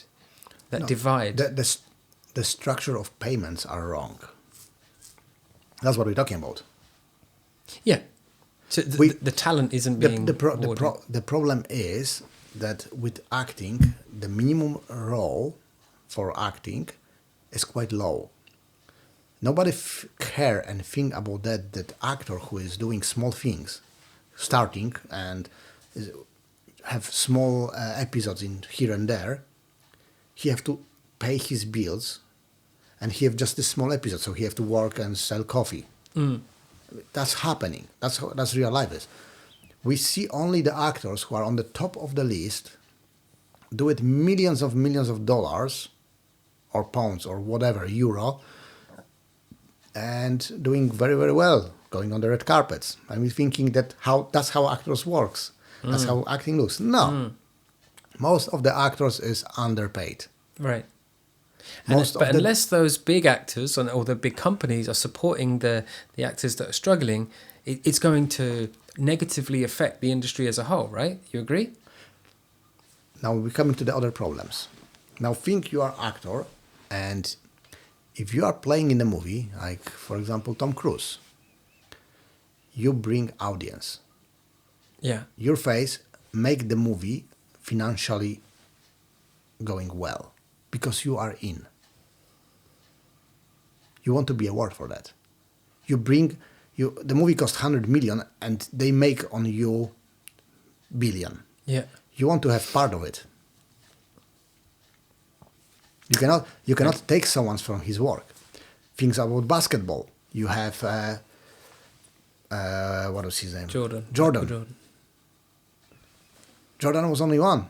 He did amazing money, but nobody was able to do what he did. When he was going to the field, everyone was watching TV. Everyone was, the stadium was full of people. He bring money like that. You see, I'm not saying that the people who do it small parts in the movies should be bad paid. What I'm saying is, we have to rethink this thing. We have to think rethink it. Yeah. We have to think how we can help them. Yeah. If the production have money for it, they should give them a little bit better money. But maybe they give them better opportunities in future. This industry is hard to define what you paid for. Yeah. Seriously, it's very hard to define. Yeah. Especially on this bottom part. If you start, we're paying you because you bring people and you do it a good act. That's what we're paying you for. You bring money to the movie by being in this movie. If you do an episode, you don't bring anyone. That's the reality. Yeah. But we're paying you because your face is on the screen. We're paying you for the time on the screen, for the rights to show your face on the screen. Maybe that should be something balanced. Maybe rights for the showing your face on the screen should be paid better. Well, yeah, this is another argument, isn't it? Because there's... To be honest, that's conversation. I don't have good answers for it. Yeah. I'm not saying I have, magically solved the problem for what whole industry stop now. I don't. I know there is many unfair situations. I just don't know yet how to resolve it and making moving happening. Because if we just raise stupidly all the salary for the actors, what do we take the money from? I mean, there's money there. You have production. The money there have big productions, agreed. But they have to, after that, bring the money back. It's not like there is money and they just, today we take another million. They're taking million, but they have to, after that, put the 2 millions back. Because we're taking million, plus we have to put advertisements, plus this, we have to spend this money later on. And the movie have to make money. If it doesn't make money, I'm losing everything. I'm risking, think you are producer. Because it's always watch the picture from the both sides. Well, from the actor, starting actor, and producer. I'm putting my money on the table, and I'm risking that I will not have this money back. Yeah. Tax write-off? Prison. You see, I've got investors who gave me their money, and if the movie will not make money, they will not come to these actors. They will not come to the crew on set. They will come to me. They will they will sue me because I told them that the movie have everything to make money, and it didn't. So you see, risk award. Yeah. That's what I'm saying. The problem is on both sides. We have to find a way how to balance it. Yeah. At the moment, it's a bit out of the balance. For sure. On the studios. I forgot the English word for it. In Polish, we can translate subtitles. Na korzyść studia. The studio system? The studios are beneficial of it a little bit more than bottom actors. The balance is tipped towards... The balance is tipped on their side. We have to balance it. And it's not just the acting industry. Like it's all MMA, boxers, any industry. The main attractions, the headlines are getting all the money, and there's just nothing left for anyone else. That's how it works. And the different problem is if we plan the award for everyone the same, what will happen? Well, the creativity will be gone. The producers will think, why I'm doing that? I'm not making money on it. I have to give my money I've risk to someone else. Why should I do that? I think we're getting to a stage where universal income is going to have to be a thing anyway, because the amount of jobs we're going to be losing to technology. And maybe that's going to open up the doors for more creative pursuits, maybe. There are experiments with universal income, and sometimes it's successful, sometimes it's very bad for society. In what way? People who have universal income, they stop creativity, be creative. Really?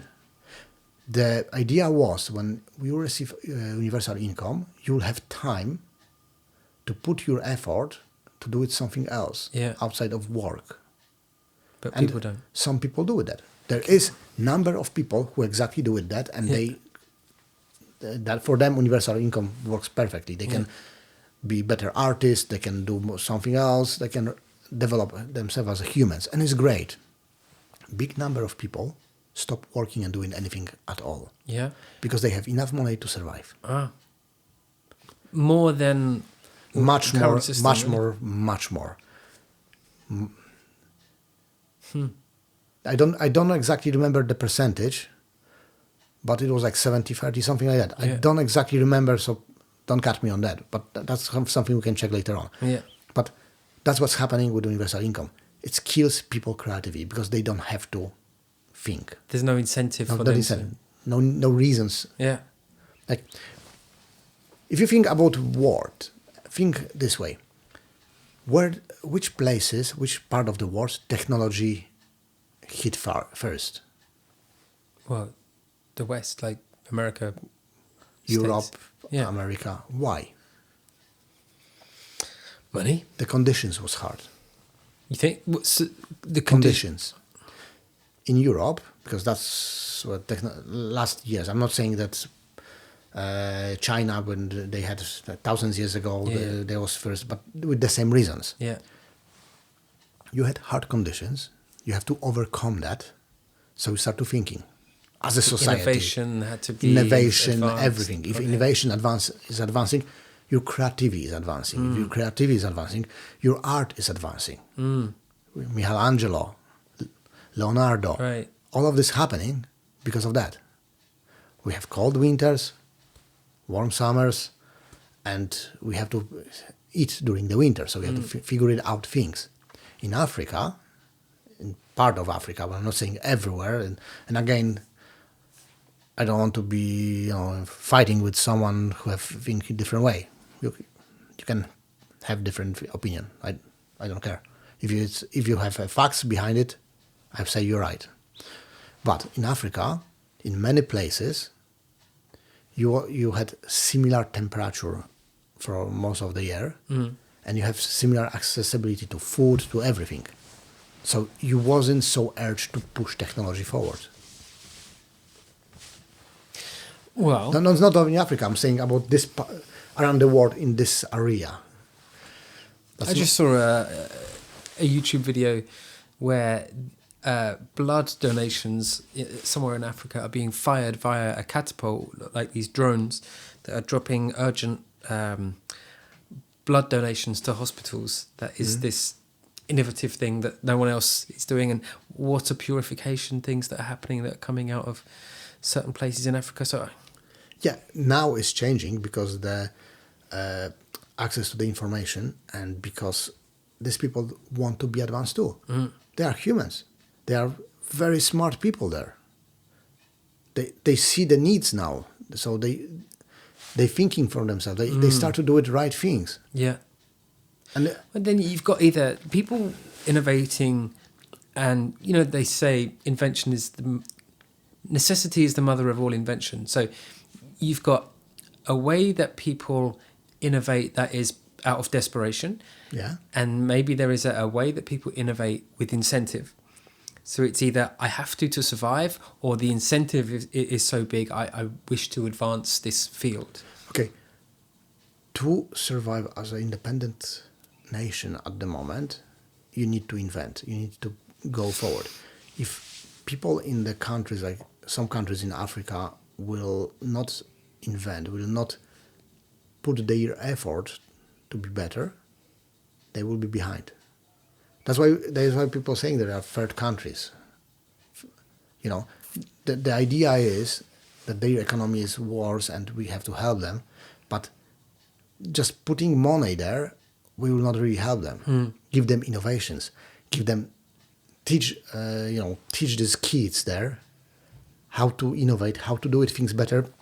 That's real help, because it's not help this generation, but it's help every other next generation. Yeah. That's how I see these problems. Yeah, obviously it's not throwing money at it. But within the creative industry in the arts, there's some countries. I teach in Finland, and it seems like there is more accessibility to grants. For if you have a good idea, of course, and you can put a plan together as a kind of, you get some money to put on this project, whether it's a dance idea or a theatre project or an education thing. And there's another reason for that. Think this way. You are British. Yeah. Yeah, you're born here. Yeah. Perfect. How many people in the world speak English? I don't know. It seems like a trick question. A lot. Yeah. Now, I'm Polish. Yeah. Polish industry is very small compared to British. Because when you do a movie here, the movie is showing here. You can be showing USA, Australia, Canada, all around the world, because everyone speaks a little bit English here and there. When you do a movie in Polish, who will watch it? But then would you not... Yeah, I hear you. But would you not then say a show like Squid Game shouldn't work because it's in Korean? Okay, we come back to that. Korean cinematography, Asian cinematography start to be popular at the moment because of things like Squid Games. But they works very hard for a long time to this position. Two, they've been pump a lot of money these days, and they are shown all around the world. Netflix is one of the platform which one opened the world for different languages in the movies. Like before, nobody will watch Squid Games in UK before Netflix. Right. Yeah. Reason? No TV will risk to buy it. Yeah. Because one Squid Game is equal 20 different shows which one didn't make it. Yeah. The percentage in UK is different because of the language. Not everyone want to watch show in different language. Yeah. Lots of people don't like it. They don't like to read the subtitles. But it'd be nice, wouldn't it, if you could make a film in Polish and it would have an international audience? Yeah, it would be great. But shit happens according to your philosophy. Yeah, it's like, well, that's what I'm saying. Forget about shit it. happened. Exactly. Shit happened. Like you have to think as well as a producer. Okay, Think this way. You are in Polish film industry, you are a producer, you do the movie. You have 36 million people living in Poland. To the cinema, to the one movie can go 200,000-300,000 if the movie is good. If the movie is hit, 500,000 plus. That's it. Count it how much you pay for the tickets. See how much movie it costs, advertisements, everything. And you will find that if you do an expensive movie, you lose money. So you have to cut the money. So you're cutting from the actors, you're cutting from the crew, you're cutting from everywhere you can. Your movie automatically, the quality of the movie going down. Because if you think that, oh, my movie will be all around the world, so I put more money, what if not? Now, Squid Games have amazing story behind. And is still not super expensive, well done. It was sold because of the story. It's showing that good story is very important and it can go forward, but as a general, you as a producer will not risk your money because your audience is in Poland or in Korea or in somewhere and you know how much money you can make on it. So balancing. Yeah. Balancing between money in movie, money which one you will receive from showing the movie in cinema. Anything go better, it's just great, amazing. Wish you all the best. I make money. But what if not? We're back to that. Who is really risking? Actor who just show up in a few scenes, or producer who put all the money and his investors knocking to his doors at midnight with the baseball bats.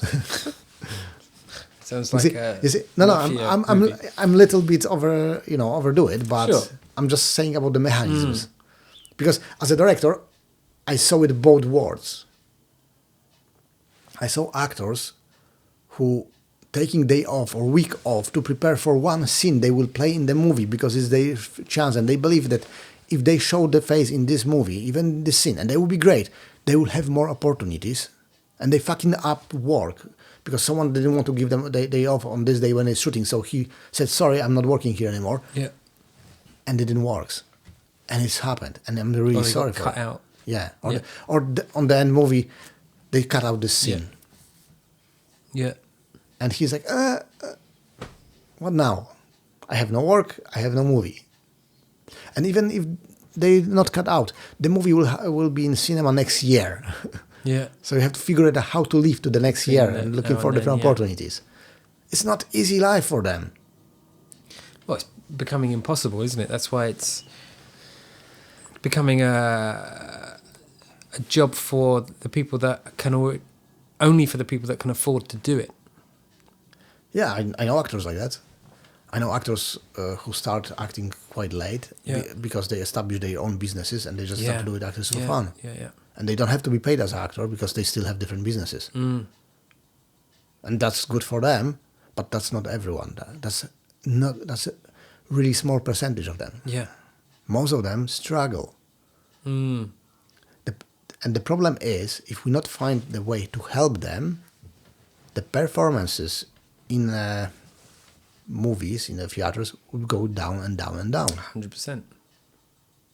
And that's the other side of the picture, which one, like I'm saying, I'm always trying to see both sides. We need to help these actors. We need to give them opportunities to make money. Because if not, there'll be shit acting in movies. Sorry, that's what it is. We'll not have new stars.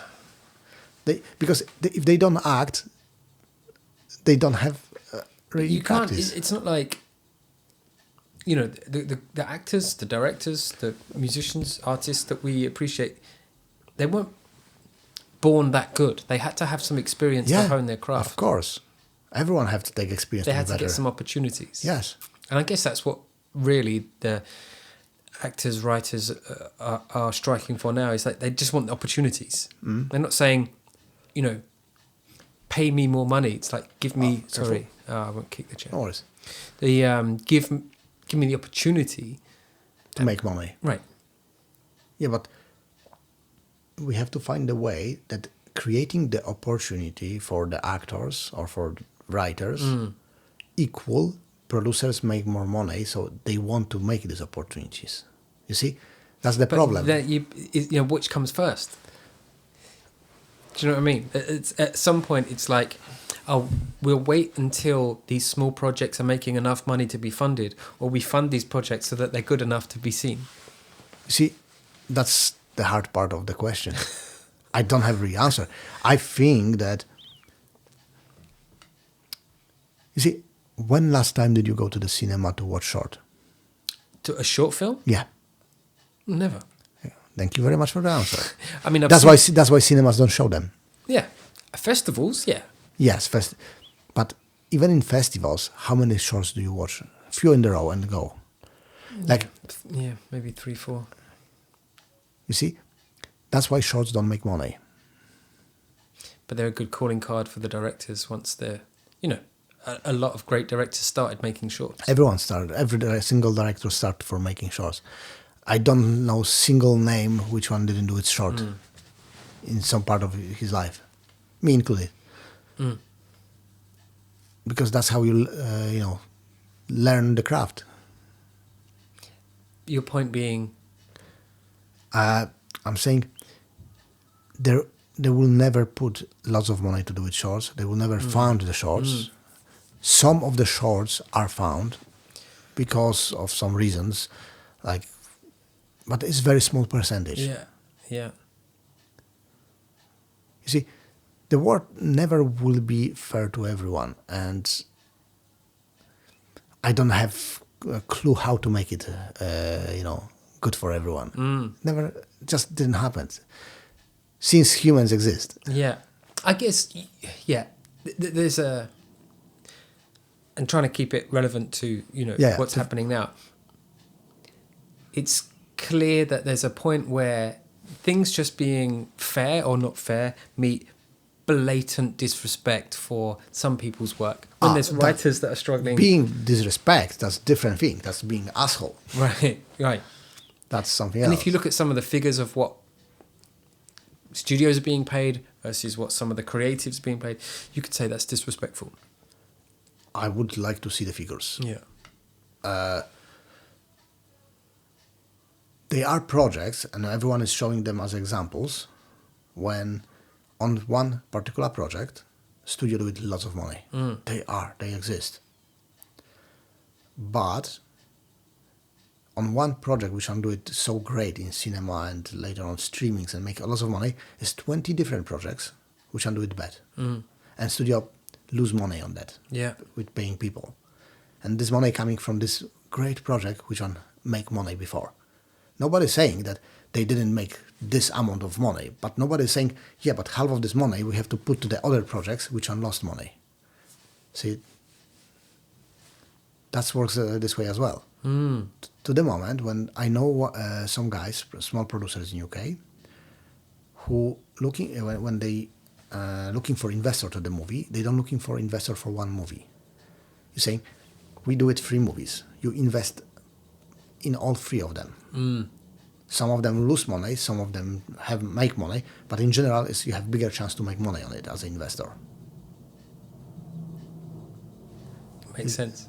You see, that's what's happening with this money. Yes, studios doing money on some projects, amazing money, and people who work on this project, they say, you did so much money on it, but because they make so much money, they can lose money on the other projects and pay other people who works on other projects from this money. If not, what will happen? They will just do it blockbusters. They will just do it big movies, and once they flop, there will be no studios. Yeah. I'm always devil advocate. Sorry, but in every conversation, No. I'm always looking for the. For sure, it's good, and neither of us have any, real facts or answers. Like I said in the beginning, I don't have answer what to do it right, how to do it right. But I'm open to conversation to find a way. Yeah. Like, I would love if there would be better access to funding for art. Okay, I would love to, because I will apply myself straight away. Right. I want to do it next movie, and I'm in preparation. We'll see what will happen. Okay. But it's not easy to put movie on. Like for me, I did movie in Poland. My movie was #1 in Netflix in Poland. It was in Netflix in UK and a couple of other countries. Someone told me, I didn't see it, but someone told me it was in top 10 in UK for short time, very short. Very cool. And I still cannot find even an agent in UK. Right. Nobody cares. Yeah. I'm Polish person here. Yeah. Life is not fair. Right. But it should be. No. I mean, it should be more fair. It should be, if you've got a proven track record, like something like that, where you have a top 10 film in a huge streaming service. Everyone can check it on the internet. That's checkable. Yeah. And I still don't have an agent. Every agent I spoke told me once. Some of them didn't believe me. The guy from nowhere is coming and saying all these things. And some of them said, sorry, we're done looking for new clients.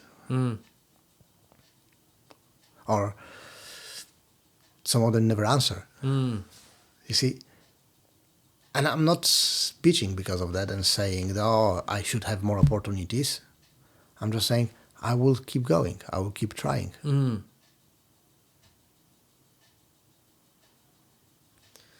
Yeah, the sad thing, actually, I was just involved in a documentary. A filmmaker followed me in acting classes and came here and did some filming. And we were having this conversation about, why do so many actors keep training and working when, if you was to look at the evidence, there's very little chance of not just, being rich or being famous, but even making enough money to pay your rent. Like, it's insane. Because they love it. Right. That's it. Because they love what they're doing. Because they believe that there is a gold on the end of the rainbow. Yeah. And they want to reach this goal. So if they're smart, they have something else as well to what they love to do. All right. But if sometimes they put everything on the one card and they fail. And we hear only about the guys who succeed. We don't hear about the guys who failed because nobody tells these stories. No, because they are not interesting for media. So, and you personally, you want to hear how people succeed, not how they failed. I failed because I didn't have opportunity, or I failed because I stopped trying. So they're thinking, I cannot stop trying because if I stop trying, maybe I will lose the only chance which one should come if I keep trying.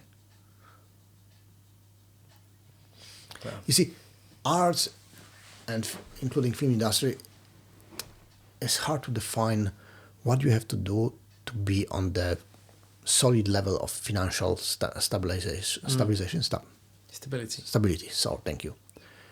Like, if you work in the construction, you know that in this position, that's more or less money you'll have it. So you do it your education, you are in this position, that's more or less money you have it.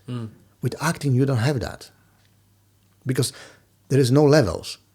There is no manager, assistant manager, labor. There's no that you don't have this. Labor is the person who do it one scene, show up.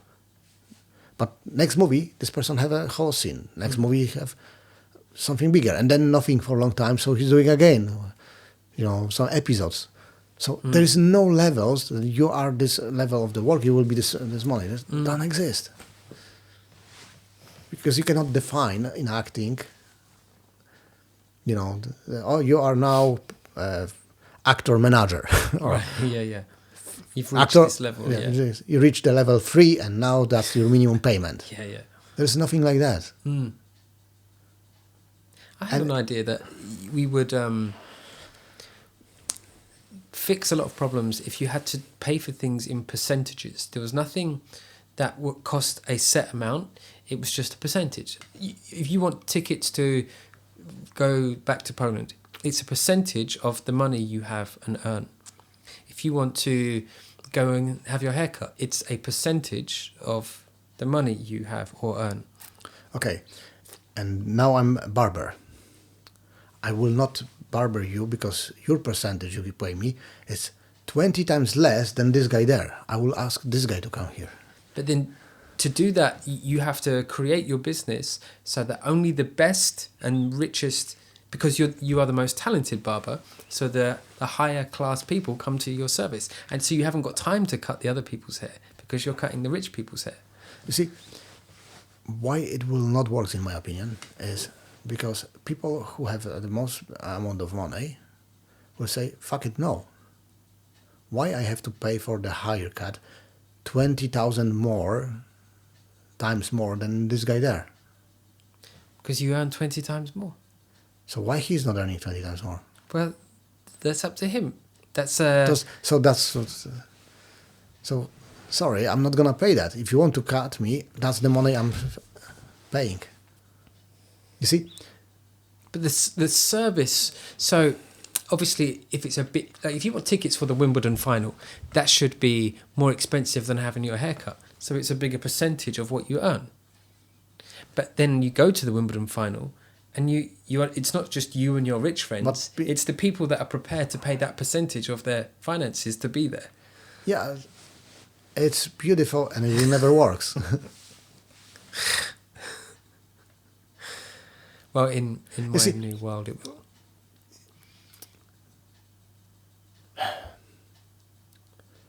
Now you do it Wimbledon.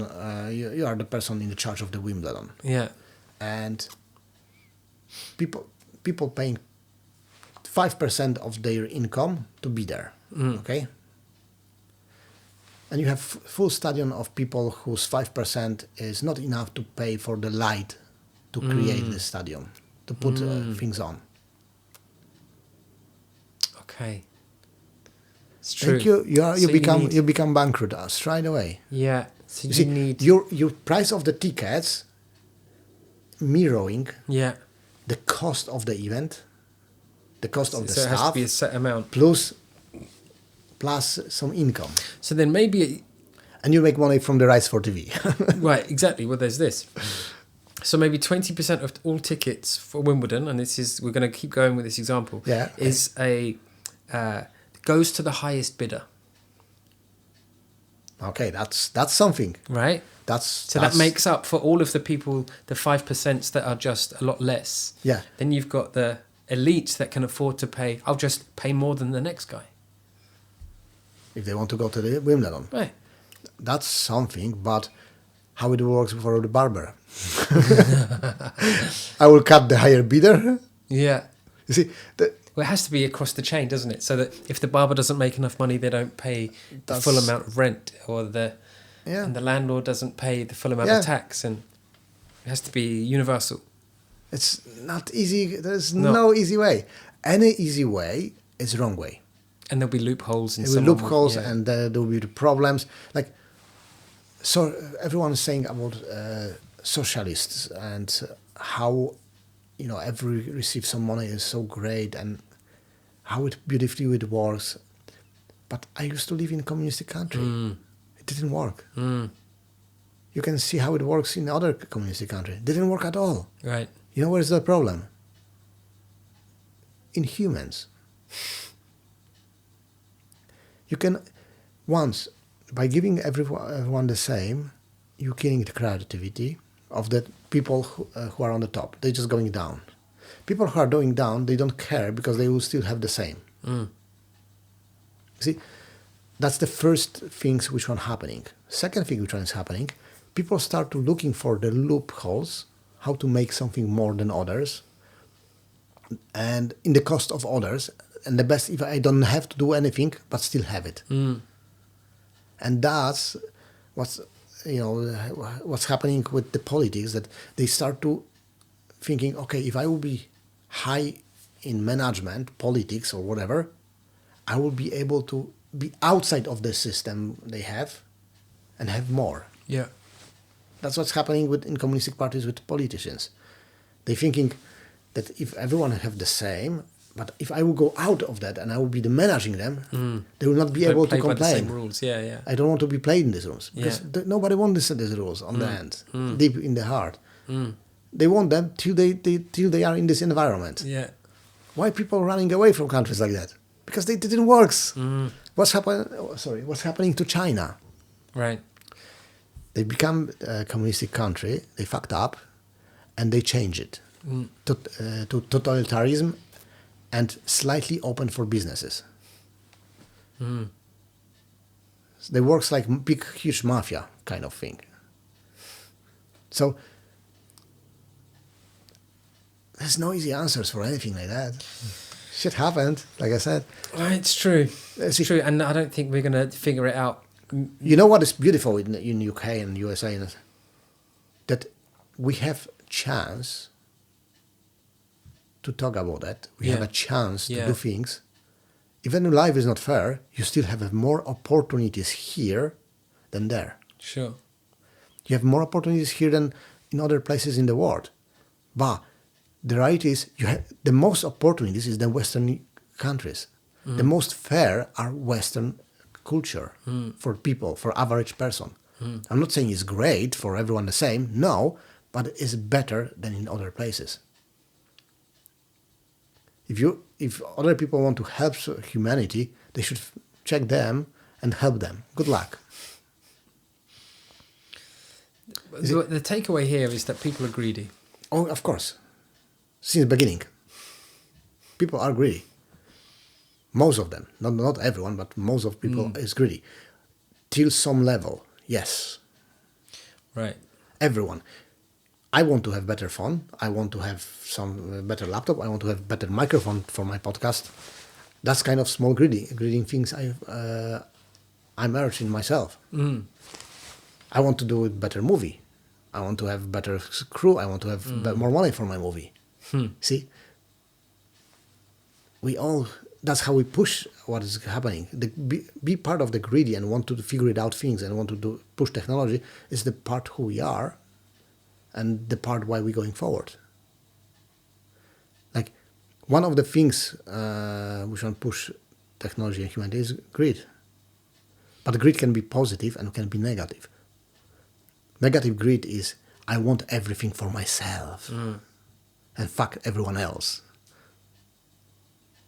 Positive greed is, I want to do more. I want to have more money, but I'm opening opportunities for everyone else as well. Like, think about that. The rich people, like really rich people, big companies. Oh, you have so much money, we should take your money from you and put to the people who don't have it. Sounds beautiful. One, but this rich person creates thousands of workplaces.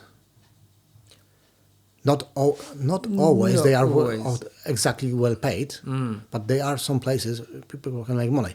If we take money from him, he says, fuck it, why I should keep it, this companies? Closing them because I'm losing money because everyone take it from me. And these people have no work. Yeah. See, no easy answers. No, for sure. And this conversation is suddenly... We start from the acting. Oh, God. We go straight into territories that are neither of us are going to fix. Nah. Neither of us have answer what to do there. And we start everything because of the strike of actors. Yeah. Damn you, SAG. We don't mean it. Yeah. So, should we wrap up for today? Yeah, what a pleasure. It was Cheers. great to The wine you is there. finished. Thank you very much, Tom. Yeah, thank you. So, and we done. Done. Peace. Cheers.